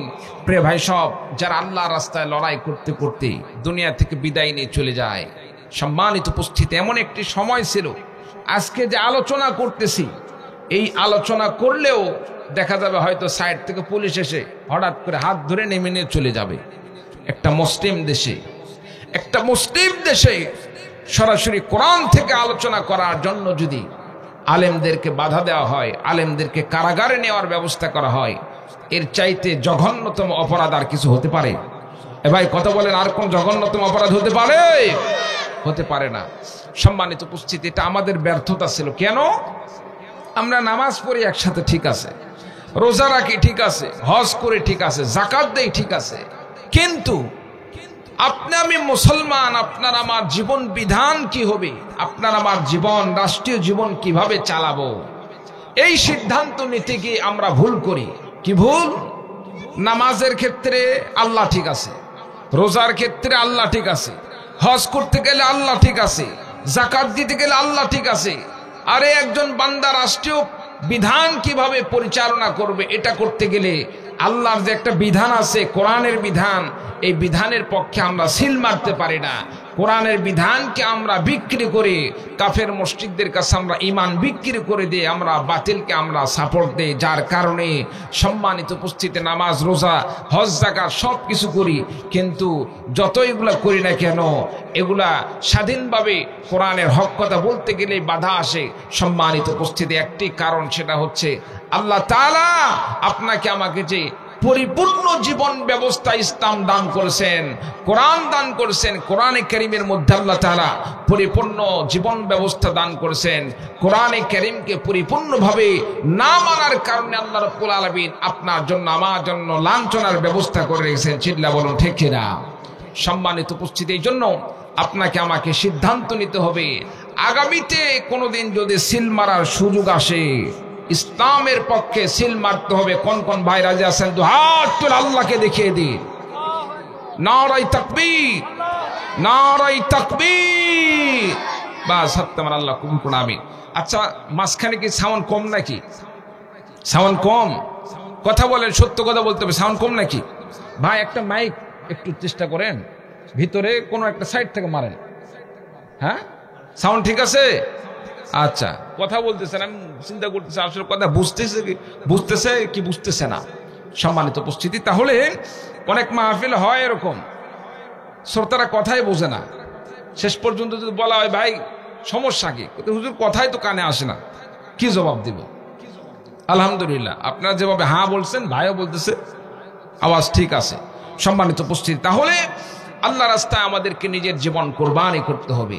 এই জীবনটা লড়াইয়ের মধ্যে যেভাবে কোরবানি করতে হবে, আপনাদের পাশে যে মাদ্রাসা আছে আপনার সন্তানকে মাদ্রাসায় দিতে হবে, মাদ্রাসায় আপনাকে দান করতে হবে, মাদ্রাসার সাথে সর্বাত্মকভাবে আপনাকে আমাকে জড়িত থাকতে হবে। সম্মানিত উপস্থিতি, মাদ্রাসার সাথে যদি আমি সম্পৃক্ত হই, আল্লাহ রাব্বুল আলামিন আলেমদের সাথে সম্পর্ক করার কারণে, মাদ্রাসার সাথে সম্পৃক্ত থাকার কারণে আল্লাহ রাব্বুল আলামিন দুনিয়াতে সম্মান দান করবেন, আখিরাতে আল্লাহ রাব্বুল আলামিন নাজাত দিয়ে জান্নাতে যাওয়ার ব্যবস্থা করে দিবেন। বলুন সুবহানাল্লাহ। বাগমারা মাহফিলে গেলে কিছু কিছু এলাকা শ্রোতারা কথা বলতে চায় না, সুবহানাল্লাহ বলতে বললো তারা বলে না, আলহামদুলিল্লাহ বলতে বললো বলে না। আসলে কি ওই বাতাসকে আপনাদের এলাকায় লাগছে নাকি? বাতাস লাগছে নাকি? কি ভাই আওয়াজ করেন না কেন? সুবহানাল্লাহ যদি আপনি উচ্চ কণ্ঠে বলেন, আওয়াজ দিয়ে বলেন, আপনার মন থেকে যেমন আবেগ নিয়ে আপনি সুবহানাল্লাহ আলহামদুলিল্লাহ বলবেন, আল্লাহ তাআলা তেমনই মর্যাদা আপনাকে দান করবেন। এখন সুবহানাল্লাহ আস্তে বলবেন না জোরে বলবেন?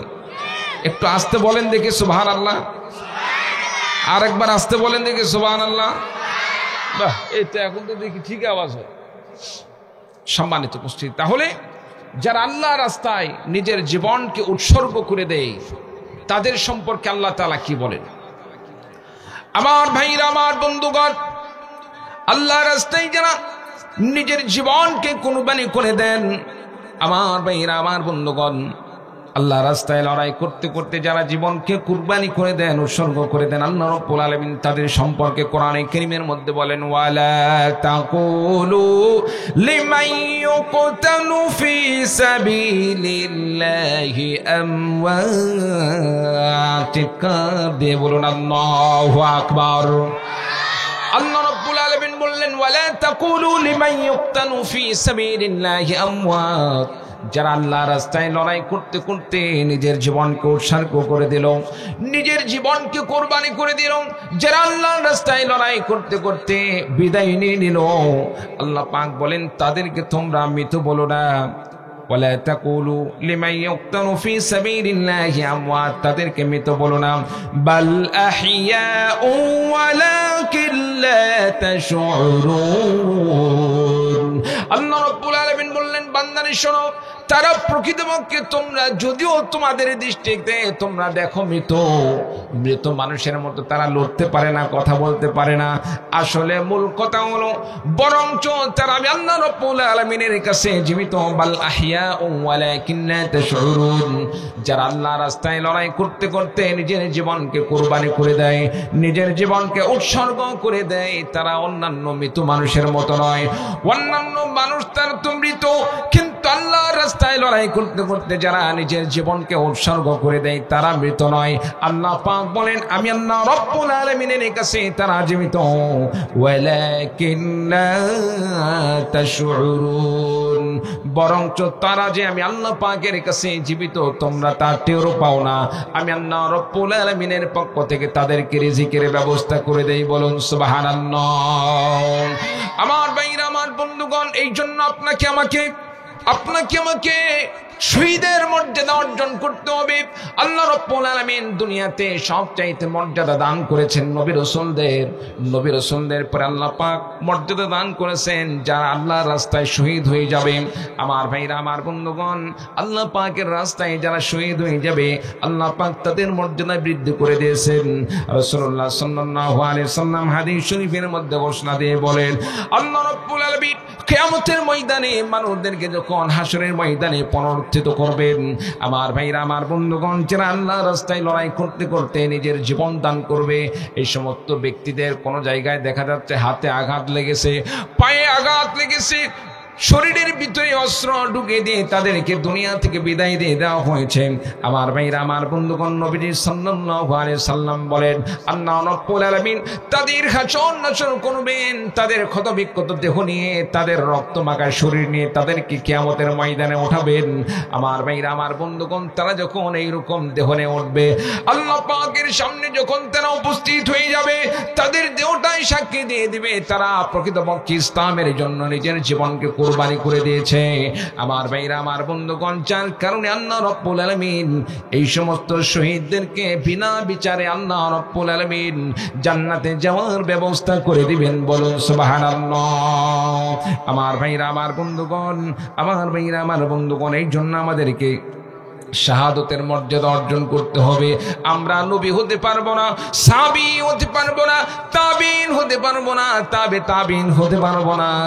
তবে যদি ইসলামের জন্য আপনি আমি এখনো যদি ইসলামের জন্য কুরবানি করতে পারেন, নিজের জীবনকে উৎসর্গ করতে পারি, রাসূলের যুগে যেভাবে ইসলামের জন্য যারা জীবন দান করেছেন তাদেরকে আল্লাহ তাআলা যেমন শহীদের মর্যাদা দান করে জান্নাত দান করবেন, এখনো পর্যন্ত কিয়ামত পর্যন্ত যত মানুষ ইসলামের জন্য নিজের জীবনকে কুরবানি করে দিবে, আল্লাহ রাব্বুল আলামিন তাদেরকে শাহাদাতের মর্যাদা দান করে আল্লাহ রাব্বুল আলামিন জান্নাতের ব্যবস্থা করে দিবেন। বলুন সুবহানাল্লাহ। আমার যুবক ভাইদেরকে একটি নসিহত করে যাই, রে যুবক ভাই, কি এত বড় তুমি অপরাধ করেছো? হতাশ হওয়ার কিছু নেই। আল্লাহ রাব্বুল আলামিনের কাছে তওবা করো, আল্লাহ পাকের কাছে ক্ষমা চাও, আল্লাহ রাব্বুল আলামিনের কাছে একবার মাফ চাও। আল্লাহ রাব্বুল আলামিন তওবাকে কবুল করবেন, আল্লাহ পাক মাফ করে দিবেন।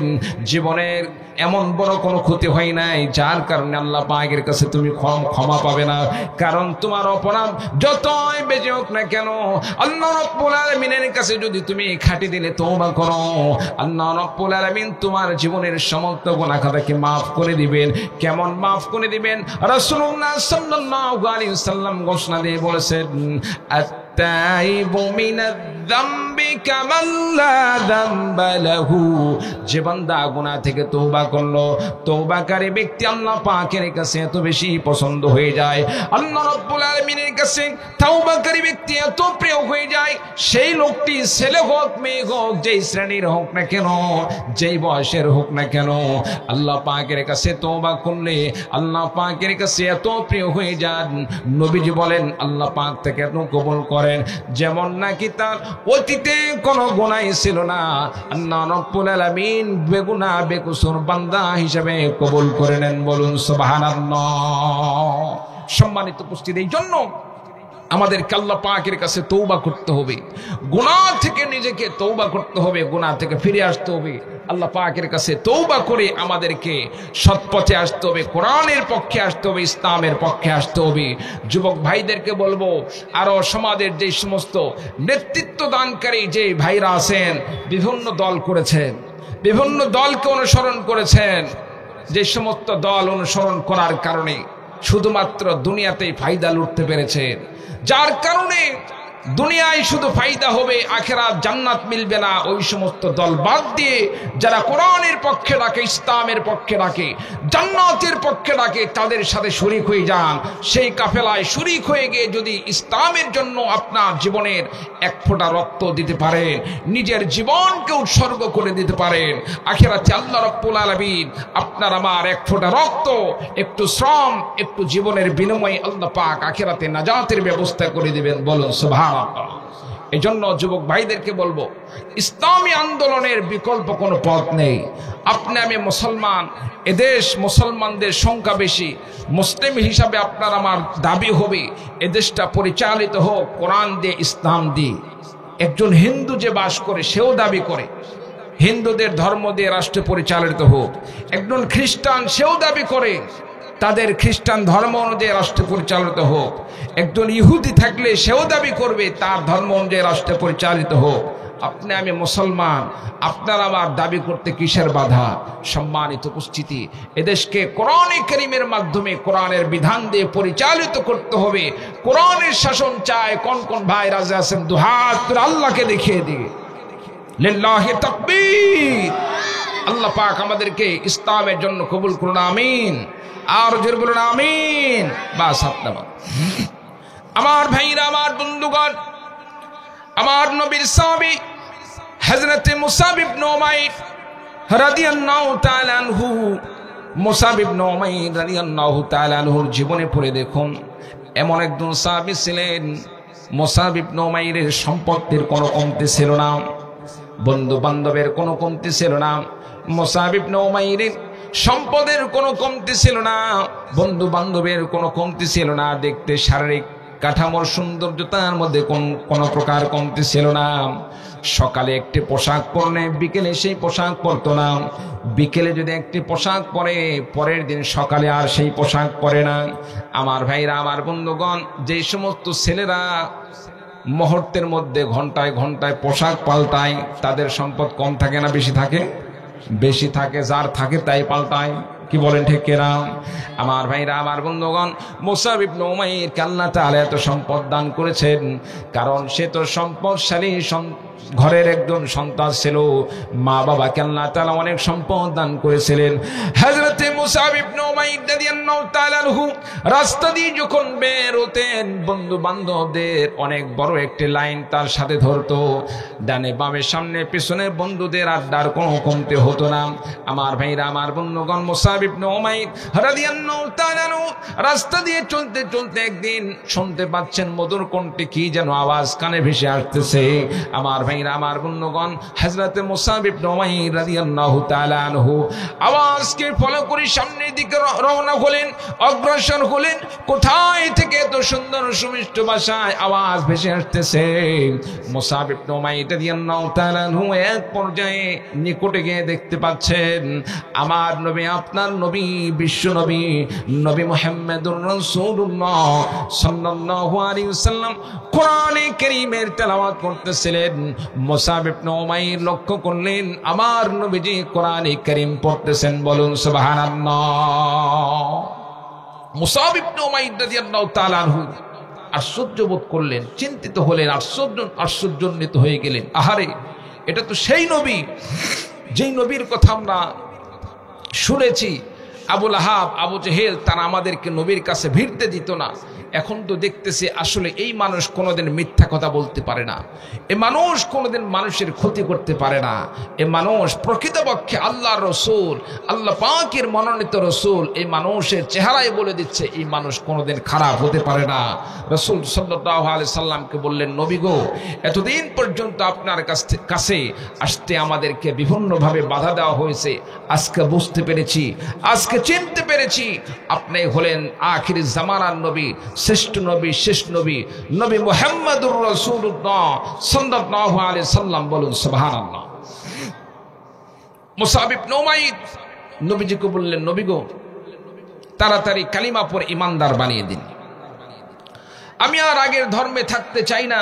যে মধুর কণ্ঠে আপনার তেলাওয়াত শুনেছি, এই তেলাওয়াতটা আমি বারংবার শুনতে চাই। কোরআনে কারীমের তেলাওয়াত যেন আমি বারবার শুনতে পারি। দয়া করে ইমানদার বানিয়ে দেন আর আমাকে আপনার পাশে রেখে দেন। বলুন সুবহানাল্লাহ। প্রিয় ভাই সব, নবীজি বললেন, মুসাব রে শোনো,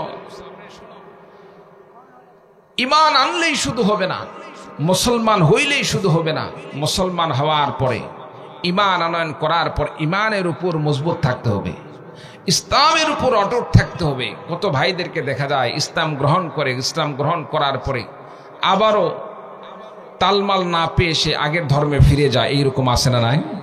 আছে না নাই?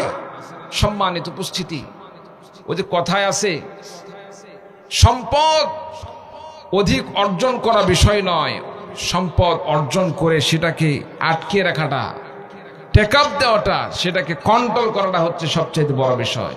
কত ধনী মানুষদেরকে দেখা যায় অনেক সম্পদের মালিক হয়েছে, কিন্তু দেখা যাচ্ছে কিছুদিন পরে সবগুলো খসে যাচ্ছে। এত সম্পদের মালিক না হয়ে যদি সামান্য কিছুর মালিক হয়ে সেটাকে যদি সে নিয়মিত কন্ট্রোল করতে পারতো, ধরে রাখতে পারতো, সেটাই তার জন্য ভালো ছিল। তো মুসাব ইবনে উমাইরকে রাসূল সাল্লাল্লাহু আলাইহি সাল্লাম বললেন, মুসাব, ঈমান আনবে ঠিক আছে, ভালো কথা, ঈমান আনলে তো আল্লাহর পরীক্ষা শুরু হবে, ঈমানই পরীক্ষা হবে, জুলুম আসবে, নির্যাতন আসবে। জুলুম নির্যাতনকে সহ্য করতে পারবে তো? পেছনে ভাইরা কথা বুঝে আসতেছে? হ্যাঁ। সম্মানিত উপস্থিতি, মুসাব ইবনে উমাইর রাদিয়াল্লাহু তাআলা আনহু বললেন, নবী গো, যত অত্যাচার আসুক না কেন, জুলুম আসুক না কেন, নির্যাতন আসুক না কেন, ইসলাম গ্রহণ করব, ঈমান আনয়ন করব। ঈমান আনয়ন করে হাজারো নির্যাতন অত্যাচার আসতেও নিজের জীবন চলে গেলেও আমি কালিমা ছাড়ব না, ঈমান ছাড়ব না। বলুন সুবহানাল্লাহ। আমার ভাইরা, আমার বন্ধুগণ, নবীর সাহাবী মুসাব ইবনে উমাইর রাদিয়াল্লাহু তাআলা আনহু এই কথা বলার সঙ্গে সঙ্গে আমার নবী বিশ্ব নবী সাল্লাল্লাহু আলাইহি সাল্লাম মুসাব ইবনে উমাইরকে হাত ধরে সঙ্গে সঙ্গে কালিমা পড়ে ইমানদার বানিয়ে দিলেন আর পড়ে দিলেন লা ইলাহা ইল্লাল্লাহু মুহাম্মাদুর রাসূলুল্লাহ লা ইলাহা ইল্লাল্লাহ লা ইলাহা ইল্লাল্লাহ লা ইলাহা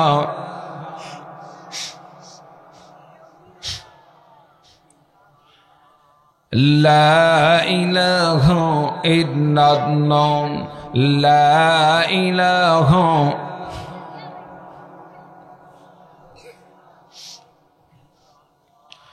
لا إله إلا الله মুহাম্মাদুর রাসূলুল্লাহ। সকলে বলি সাল্লাল্লাহু আলাইহি ওয়াসাল্লাম। হযরত মুসাব ইবনে উমাইর রাদিয়াল্লাহু তাআলা আনহু মুসলমান হয়ে গেলেন, ইমানদার হয়ে গেলেন। হেদায়েত দেওয়ার মালিক কে? জোরে বলেন কে? আল্লাহ পাক। আল্লাহ তাআলা যদি হেদায়েত নসিব করেন, কেউ তাকে হেদায়েত থেকে বিরত রাখতে পারে না।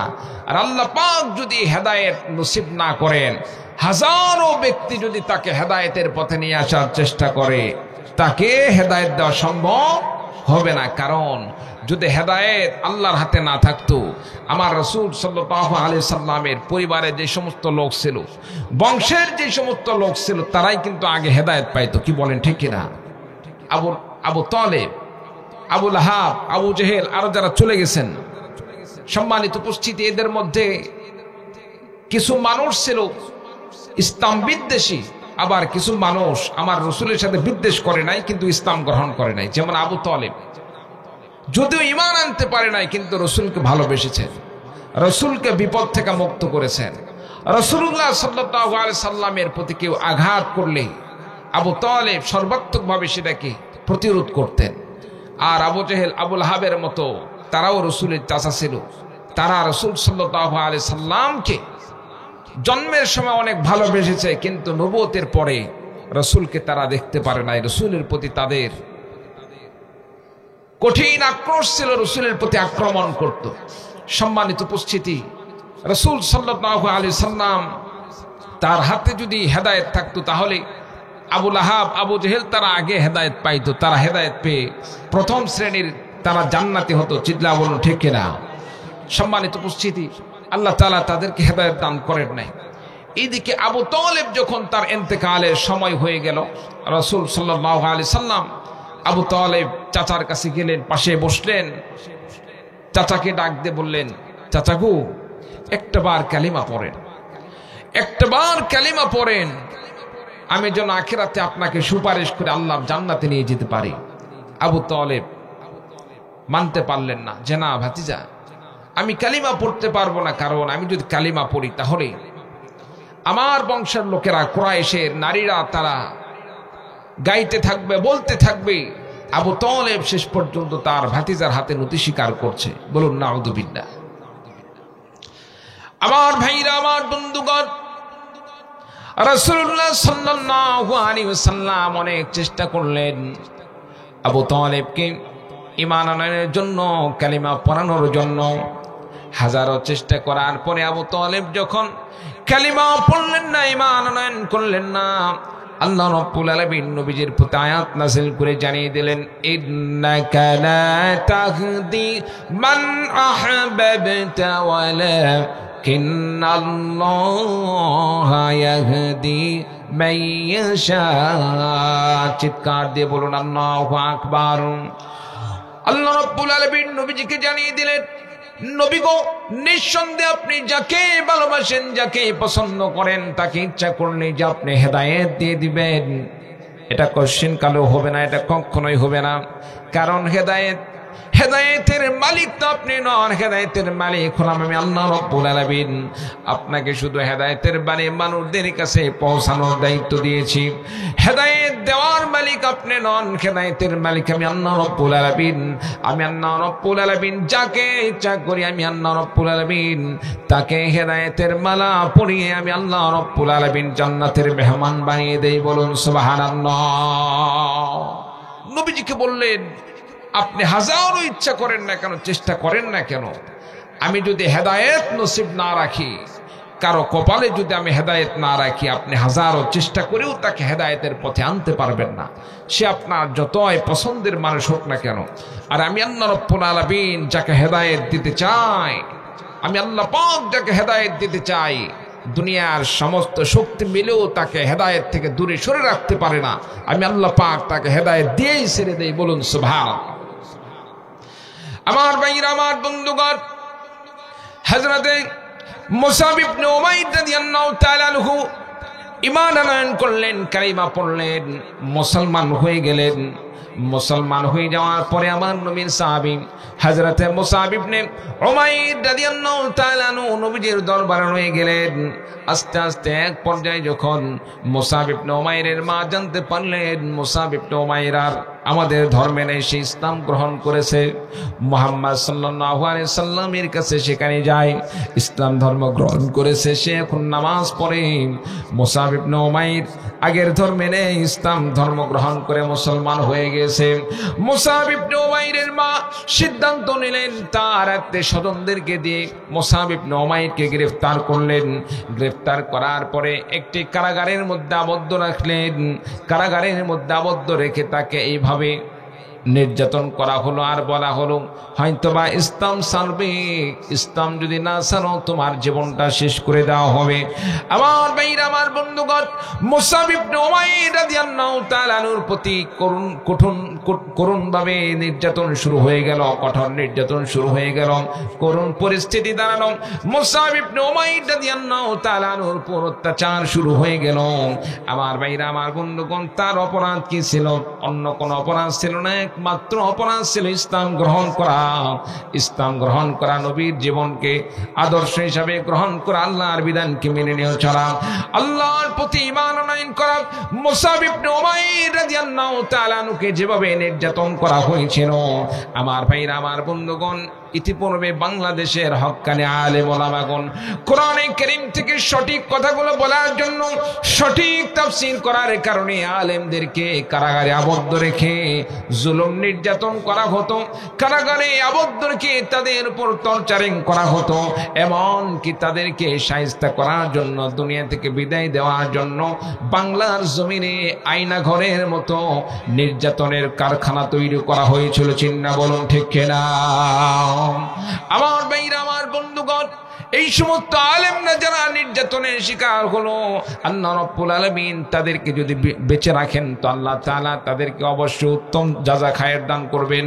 আর যদি যারা দুনিয়া থেকে বিদায় নিয়ে চলে গেছেন, জালেমদের হাতে নির্যাতনের শিকার হয়ে, অত্যাচারের শিকার হয়ে যারা দুনিয়া থেকে বিদায় নিয়ে চলে গেছেন, সে আলেম হোক আর গায়রে আলেম হোক, সত্যের পক্ষে লড়াই করে জালেমদের হাতে যারা নির্যাতনের শিকার হয়ে দুনিয়া থেকে বিদায় নিয়ে চলে গেছেন, আল্লাহ রাব্বুল আলামিন তাদেরকে জান্নাতের উচ্চ মাকাম নসিব করবেন, বলুন সুবহানাল্লাহ। প্রিয় ভাইরা আমার, এই জন্য আপনাকে আমাকে সিদ্ধান্ত নিতে হবে, জালেমদের সাথে কোনো আপোষ নয়, অত্যাচারীদের সাথে কোনো আপোষ নয়। নিজের জীবনকে আল্লাহর রাস্তায় কুরবানি করে দেব, তবুও বাতিলের সাথে, জালেমদের সাথে কোনো প্রকার আতাত চলবে না, তাদের সাথে কোনো প্রকার সম্পর্ক চলবে না। প্রয়োজনে সত্যের পক্ষে জীবন দান করব। কোন কোন ভাই রাজি আছেন? দুহাত তুলে আল্লাহ তাআলাকে দেখিয়ে দিন। আল্লাহ পাক আমাদের সকলকে ইসলামের পক্ষে কবুল করুন। সকলে বলে আল্লাহুম্মা আমিন। আর জোরে বলেন আল্লাহুম্মা আমিন। সম্মানিত উপস্থিতি, হযরতে মুসআব ইবনে উমাইর রাদিয়াল্লাহু তাআলা আনহু এইবার তিনি কারাগারে আবদ্ধ হয়ে নির্যাতনের শিকার, অত্যাচার চলতেছে, জুলুম চলতেছে। সম্মানিত উপস্থিতি, খাবারের ব্যবস্থা নেই, পানির ব্যবস্থা নেই। কত আলেমদেরকে বাংলাদেশে কারাগারে আবদ্ধ রেখে, আয়না ঘরে আবদ্ধ রেখে নামাজের জন্য উযু করার পানি চেয়েছে, পানির পরিবর্তে প্রসাব করে তাদেরকে প্রসাব দান করা হয়েছে, বলুন নাউযুবিল্লাহ। সম্মানিত উপস্থিতি, জুলুম কোনদিন আল্লাহ সয় না, আল্লাহ পাক জুলুমকারীদের কোনদিন সহ্য করে না। দুই একটা দিন হয়তো আল্লাহ পাক তাদেরকে কিছুদিন তাদেরকে সুযোগ দান করেন, কিন্তু আল্লাহ পাক একবার গ্রেফতার করলে, আল্লাহ পাক একবার কাউকে ধরলে আর তার রক্ষা পাওয়ার কোনো সুযোগ থাকে না। সম্মানিত উপস্থিতি, হযরতে মুসাব ইবনে উমাইর রাদিয়াল্লাহু তাআলা আনহু এবার নির্যাতনের শিকার হয়ে গেলেন। কঠিন নির্যাতন চলতেছে, ইমানি পরীক্ষা চলতেছে। এক পর্যায়ে যখন একেবারে নিস্তেজ হয়ে পড়লেন, তার মা দেখলো সন্তান তো এখন দুনিয়া থেকে বিদায়ের পালা, এখন যদি সন্তানকে খাবার না দেয়া হয় আর সে যদি খাবার না খায় তাহলে তো সে মারা যাবে। সম্মানিত উপস্থিতি, প্রত্যেকটা মায়ের মনের একটি চাহিদা, অন্তত পক্ষে সন্তান আর যাই হোক, শয়তানি করুক আর যাই করুক, সন্তানটা বেঁচে থাক। প্রত্যেকটা মা বাবা এটা চায়, কি বলে ঠিক কিনা? সন্তানটা কি থাক, বেঁচে থাক। সম্মানিত উপস্থিতি, মা এবার মুসাব ইবনে উমাইরকে বললেন, বাবা খাবার খাও। মুসাব ইবনে উমাইর বললেন, মা খাইতে পারি, শর্ত আছে। ওই যে আমি নবীর পাগল হয়েছি, নবীর হাতে হাত রেখে আমি মুসলমান হয়েছি, নবীর কণ্ঠে কোরআন কারীমের তেলাওয়াত শুনেছি, আমাকে যদি নবীর কাছে যাওয়ার ব্যবস্থা করে দাও, নবীর কাছে যাওয়ার জন্য যদি একটাবার আমাকে ছেড়ে দাও, তাহলে আমি খাবার খাবো। সম্মানিত উপস্থিতি, মা এবার সন্তানের জীবনের প্রতি খেয়াল রেখে সন্তানকে ছেড়ে দিলেন। হযরতে মুসাব ইবনে উমাইর রাদিয়াল্লাহু তাআলা আনহু এক দৌড় মেরে আবার নবী বিশ্ব নবীজি সাল্লাল্লাহু আলাইহি সাল্লামের দরবারে উপস্থিত হয়ে গেলেন। বলুন সুবহানাল্লাহ। রাসূলুল্লাহ সাল্লাল্লাহু আলাইহি সাল্লাম লক্ষ্য করছেন, দূর থেকে সাহাবী দৌড়ে আসতেছে। রাসূল দূর থেকে দেখে বুঝতে পারতেছেন নিঃসন্দেহে এটা তো মুসাব ইবনে উমাইর হবে, কিন্তু তার শরীরের এই অবস্থা কেন? মুসাব ইবনে উমাইর তো এত দুর্বল নয়। সম্মানিত উপস্থিতি, এক পর্যায়ে দূর থেকে যখন মুসাব ইবনে উমাইরকে দেখলেন, রাসূল সাল্লাল্লাহু আলাইহি সাল্লাম চিনতে পারলেন নিঃসন্দেহে এটা মুসাব ইবনে উমাইর। হযরতে মুসাব ইবনে উমাইর রাদিয়াল্লাহু তাআলা আনহু রাসূল সাল্লাল্লাহু আলাইহি সাল্লামের কাছে গেলেন। মুসাব ইবনে উমাইরকে দেখে রাসূল সাল্লাল্লাহু আলাইহি সাল্লাম ভেঙে পড়লেন। নবীজি মুসাবকে বললেন, মুসাব রে, আমি তো তোমাকে এই দিনের কথাই বলেছিলাম, তোমার উপর কঠিন নির্যাতন আসবে, জুলুম আসবে, অত্যাচার আসবে। আজকে না জানে সেই দিনটা চলে এসেছে, তোমার আজকে সেই পরীক্ষার দিনটা চলে এসেছে। সম্মানিত উপস্থিতি, আল্লাহর নবীর সাহাবী হযরতে মুসাব ইবনে উমাইর রাদিয়াল্লাহু তাআলা আনহু, হযরতে মুসাব ইবনে উমাইর রাদিয়াল্লাহু তাআলা আনহু নবীজিকে বললেন, ইয়া রাসূলুল্লাহ, ইয়া হাবিবাল্লাহ, যতই বিপদ আপদ আসুক না কেন, নির্যাতন আসুক না কেন, ঈমান এনেছে আল্লাহর প্রতি। হাজারো অত্যাচার, জুলুম, নির্যাতন আসলে আমি ঈমান ছাড়ব না, আল্লাহর প্রতি ঈমান এনেছি। আল্লাহর দ্বীনের জন্য, আল্লাহর যে দিন গ্রহণ করেছে ইসলামের জন্য নিজের জীবনকে কুরবানি করে দিব, বাতিলের কাছে নতি স্বীকার করব না। বলুন সুবহানাল্লাহ। সম্মানিত উপস্থিতি, তাদের ঈমানি পাওয়ার এরকম ছিল। আল্লাহ তাআলা আমাদের সকলকে কবুল করুন। সকলে বলে আল্লাহুম্মা আমিন। এ ভাই একটু দু হাত তোলেন তো দেখি, হাতটা তোলেন, একটু হাতটা নাড়ান দেখি, নাড়ান দেখি, একটু তাকবীর লাগান দেখি। লিল্লাহি তাকবীর, লিল্লাহি তাকবীর। এবার হাতটা উপর দিকে মারতে হবে তাকবীরের সাথে সাথে। লিল্লাহি তাকবীর, আল কোরআনের আলো। পিছনের ভাইরা কয় না, হ্যাঁ তামানে কইছে না, তামানে কয় নাই। তামানের আওয়াজ এরকম হবে কেন? তামানের আওয়াজ এরকম হয়। আচ্ছা, বাঁশের ড্যান্স সাইড গুলো বলবেন, বাঁশের এই সাইড গুলো চুপ থাকবেন। এবার দেখি তামানের আওয়াজ বেশি হয় না অল্পের আওয়াজ বেশি হয়, কি বলেন ঠিক? হ্যাঁ, ধাক্কা লাগবে। দেখি বাঁশের এই পাশগুলো চুপ থাকেন ভাই, দেখি তো ভালো লাগতেছে না আপনাদের মেজাজ টেজাজ দেখে, আর ওয়াজ করবা মন যাচ্ছে না। মনের তো একটু স্প্রিয়া থাকা লাগবে, কথাবার্তা কখন কি হতে একটু খেয়াল রাখা লাগবে, কি কোন ঠিক না? হ্যাঁ, আমরা তো সারা বাংলাদেশে ঘুরি এখন, আলহামদুলিল্লাহ। আপনাদের সন্তান, আমরা আপনাদের গর্ব। সারা বাংলাদেশ, কক্সবাজার, সিলেট, এইদিকে ময়মনসিংহ আর হ্যানটা যা আছে আলহামদুলিল্লাহ সব ঘোরা শেষ। এখন আপনাদের এখানে যে আসছে এবছর প্রায় 70টা প্রোগ্রাম। দ্বিতীয় বক্তা হিসেবে মাহফিল সর্বোচ্চ হয়তো করেছে 6টা থেকে 7টা, আপনার এটা দিয়ে সবগুলো প্রধান বক্তার মেহমান। এক একটা মাহফিল দেখা যাচ্ছে 2 দিন ব্যাপী, 3 দিন ব্যাপী মাহফিল ছিল। সম্মানিত উপস্থিতি, আসলে স্থান এটা বড় বিষয় নয়, কোরআনের কথা বলাটা হচ্ছে সবচাইতে বড় বিষয়। সম্মানিত উপস্থিতি, যেগুলো মাহফিল করছি দেখা যাচ্ছে প্রধান বক্তা ছিল আব্দুল খালেক শরীয়তপুরি, আবরাল হক আসিফ, তারপরে আইজুল হক জিহাদি ইত্যাদি, এই সমস্ত বড় বড় বক্তাদের সাথে, যার কারণে মন মানসিকতা হয়ে গেছে বড় মানুষদের বড় পরিসরের সাথে, যার কারণে মানুষদের মুখ না খুললে আমরা আলোচনা করে শান্তি পাই না। তো মাঝে মাঝে সুবহানাল্লাহ আলহামদুলিল্লাহ বলতে হবে। রাজি আছেন তো ইনশাল্লাহ? রাজি আছেন তো ইনশাল্লাহ? দেখি বরখুলবাসীর ইমানের পাওয়ার কেমন। বাঁশের এই সাইডগুলো চুপ থাকবেন, ডানের গুলা বলবেন। ডান দিয়ে শুরু করি, ডান সাইডটা ডান দিক থেকে শুরু করা ভালো। রাসূল সাল্লাল্লাহু আলাইহি ওয়াসাল্লাম প্রত্যেকটা কাজ করতেন ডান দিক থেকে, কি বলেন ঠিক কিনা? ভালো কাজগুলো ডান দিক থেকে শুরু করা হতো। বাম সাইডগুলো চুপ থাকেন, ডানগুলো নারায়ে তাকবীর তো আছে, দেখা যায় আছে তো দেখা যায়। এবার আপনারা চুপ থাকেন, বাম সাইডগুলো বলেন তো দেখি এবার নারায়ে তাকবীর। বাবা, বুড়া ধুরা যা আছে সবগুলো একসাথে মাশাআল্লাহ আওয়াজ আছে দেখা যাচ্ছে। আচ্ছা দেখি ডান বাম সামনে পিছনে সকলে মিলে যদি আমরা তাকবীর দেই আওয়াজ বাড়বে না কমবে? এই আওয়াজকে আশেপাশে যারা ঘুমাচ্ছে, আজকে মাহফিলের দিনে যারা ঘুমাচ্ছে তাদের কানে পৌঁছাতে হবে। রাজি আছেন তো ইনশাল্লাহ? আশেপাশে শয়তান ভর করতেছে, শয়তানকে তাড়াতে হবে। রাজি আছেন তো ইনশাল্লাহ? আল্লাহকে খুশি করার লক্ষ্যে আওয়াজ তুলে, শয়তানকে তাড়ানোর লক্ষ্যে, আল্লাহকে খুশি করার লক্ষ্যে সর্বোচ্চ আওয়াজ দিয়ে এবার আমরা সকলে একসাথে তাকবীর তুলবো, যাতে করে আশেপাশে মানুষ জানতে পারে এখানে কোরআনের মাহফিল হচ্ছে। রাজি আছেন তো ইনশাল্লাহ? নারায়ে তাকবীর, নারায়ে তাকবীর। আল কোরআনের আলো, আল হাদিসের আলো, তোমার নেতা আমার নেতা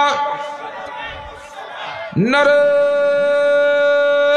তাকবীর। বাস মাশাআল্লাহ, মোটামুটি কিছুক্ষণ চলবে বোঝা যাচ্ছে। আগে যদি চার্জ না থাকে কিছুটা চার্জ হলো, হ্যাঁ 3টা পর্যন্ত।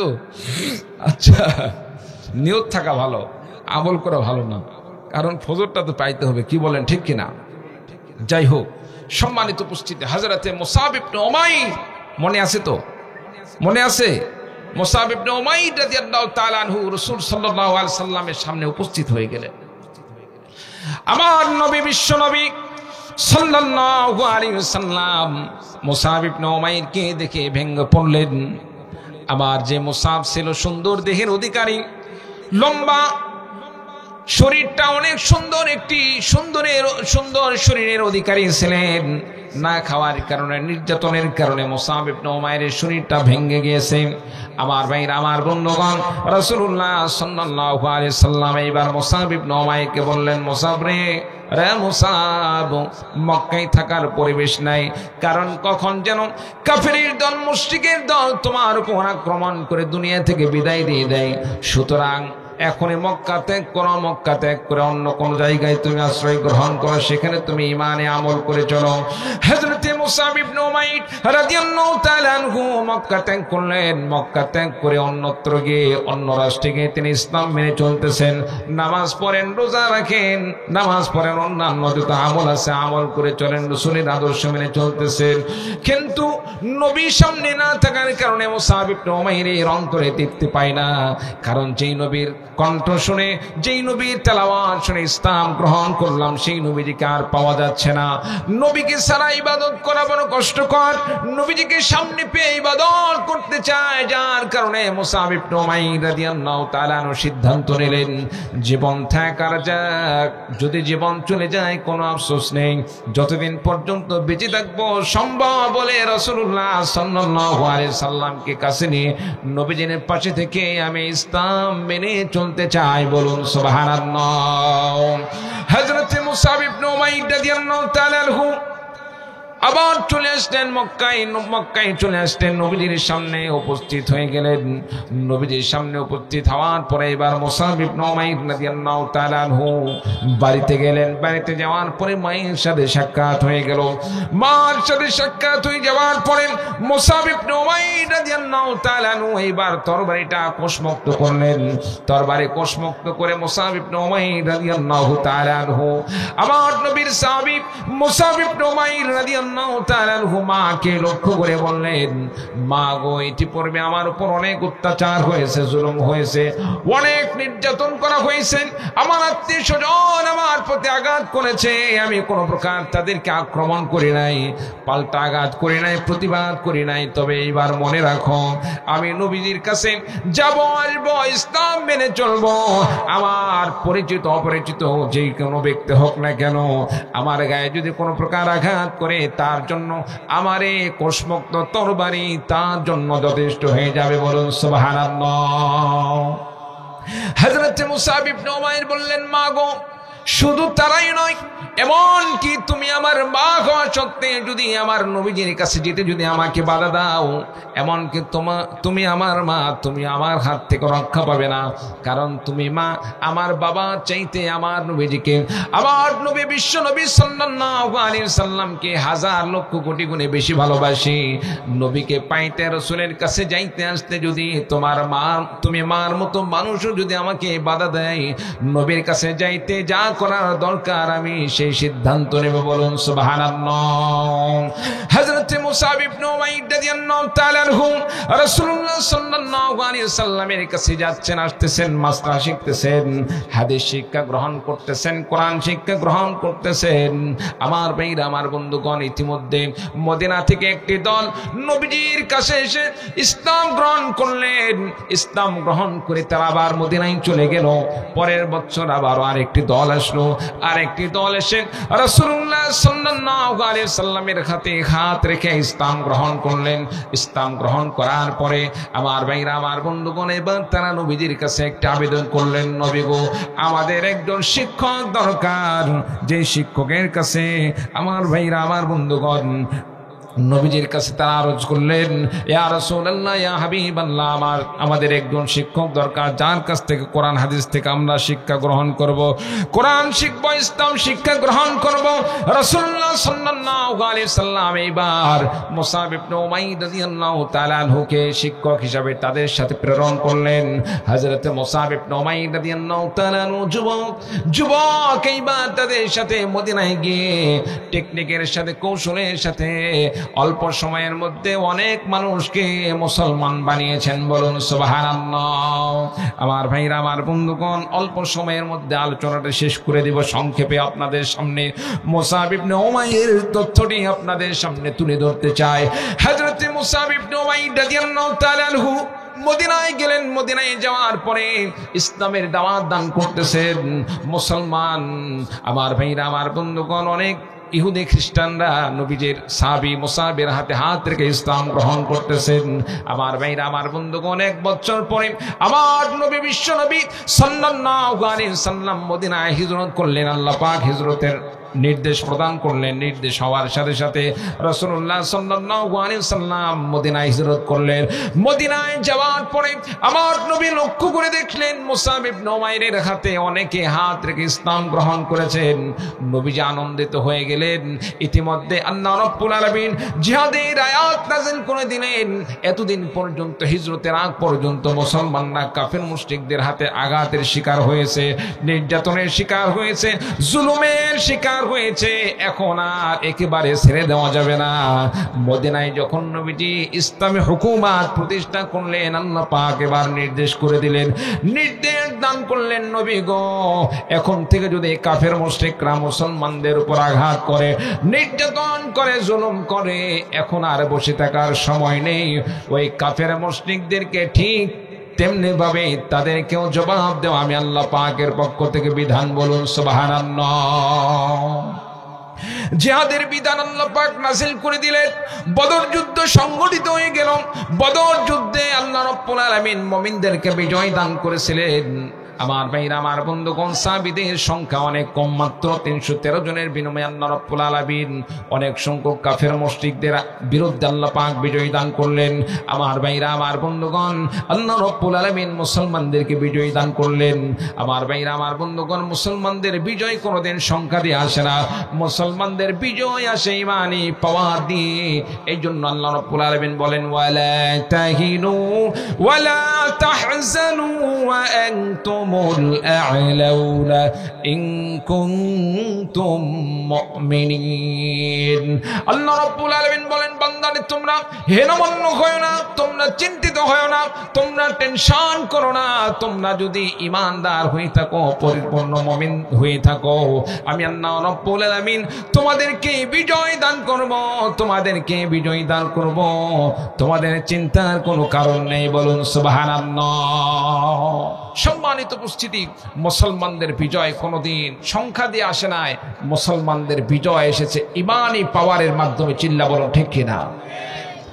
আমার ভাইরা, আমার বন্ধুগণ, এরপরে উহুদ যুদ্ধের ঘোষণা চলে আসলো।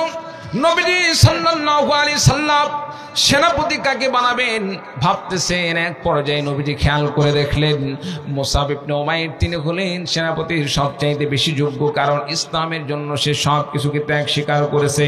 নবীজি সাল্লাল্লাহু আলাইহি সাল্লাম মুসাব ইবনে উমাইরকে এইবারে সেনাপতি নির্ধারণ করলেন। নবীজি এইবার মুসাব ইবনে উমাইরকে ঘোষণা করলেন। মুসাব ইবনে উমাইরকে নবীজি এইবার শেষ বাক্য বলে দিলেন, মুসাব রে, এই যে কালেমার পতাকা তোমার হাতে তুলে দিচ্ছি, জীবন থাকা পর্যন্ত কালেমা ঝান্ডাকে তুমি জমিনে অস্তমিত করবে না, কালিমান পতাকাকে তুমি নত করবে না। মুসাব ইবনে উমাইর রাদিয়াল্লাহু তাআলা আনহু নবীজির শেষ কথা শুনে এবার জিহাদের ময়দানে তিনি ঝাঁপিয়ে পড়লেন, কাফের মুশরিকদেরকে কুচুকাটা করতেছেন। আমার ভাইরা, আমার বন্ধুগণ, মুসাব ইবনে উমাইর যেদিকে যায় সেই দিক দিয়ে কাফের মুশরিকদেরকে কুচুকাটা করেন। এক পর্যায়ে আল্লাহ রাব্বুল আলামিন হযরত মুসাব ইবনে উমাইর রাদিয়াল্লাহু তাআলা আনহুকে শহীদ হিসেবে কবুল করে নিলেন। আমার ভাইরা, আমার বন্ধুগণ, মুসাব ইবনে উমাইর রাদিয়াল্লাহু তাআলা আনহুর হাত কাটা হয়ে গেল। আর এক হাত দিয়ে কালেমার পতাকাকে আলগে ধরলেন, আর এক হাত দিয়ে কালেমাকে আলগে ধরলেন। আমার ভাইরা, আমার বন্ধুগণ, এক পর্যায়ে দাঁত দিয়ে কালেমার পতাকা আলগে রেখেছিলেন, তবুও কালেমার পতাকাকে নত করেন নাই, বলুন সুবহানাল্লাহ। সম্মানিত উপস্থিতি, হযরত মুসাব ইবনে উমাইর রাদিয়াল্লাহু তাআলা আনহু শহীদ হয়ে গেলেন। প্রিয় ভাই সব, ইসলামের জন্য আপনাকে আমাকে যদি আল্লাহর রাস্তায় রক্ত দিতে হয়, জীবন দিতে হয়, ইসলামের পক্ষে, কোরআনের পক্ষে নাস্তিকদেরকে ধোলাই করার জন্য যদি আলেমরা আরেকটা বার আপনাকে আমাকে কোরআনের পক্ষে রক্ত দিতে, জীবন দিতে আহ্বান করে, ইসলামের জন্য, কোরআনের জন্য, নবীর ইজ্জতের জন্য রক্ত জীবন দিতে কোন কোন ভাই রাজি আছেন? দুই হাত তুলে আল্লাহকে দেখিয়ে দিন। নারায়ে তাকবীর।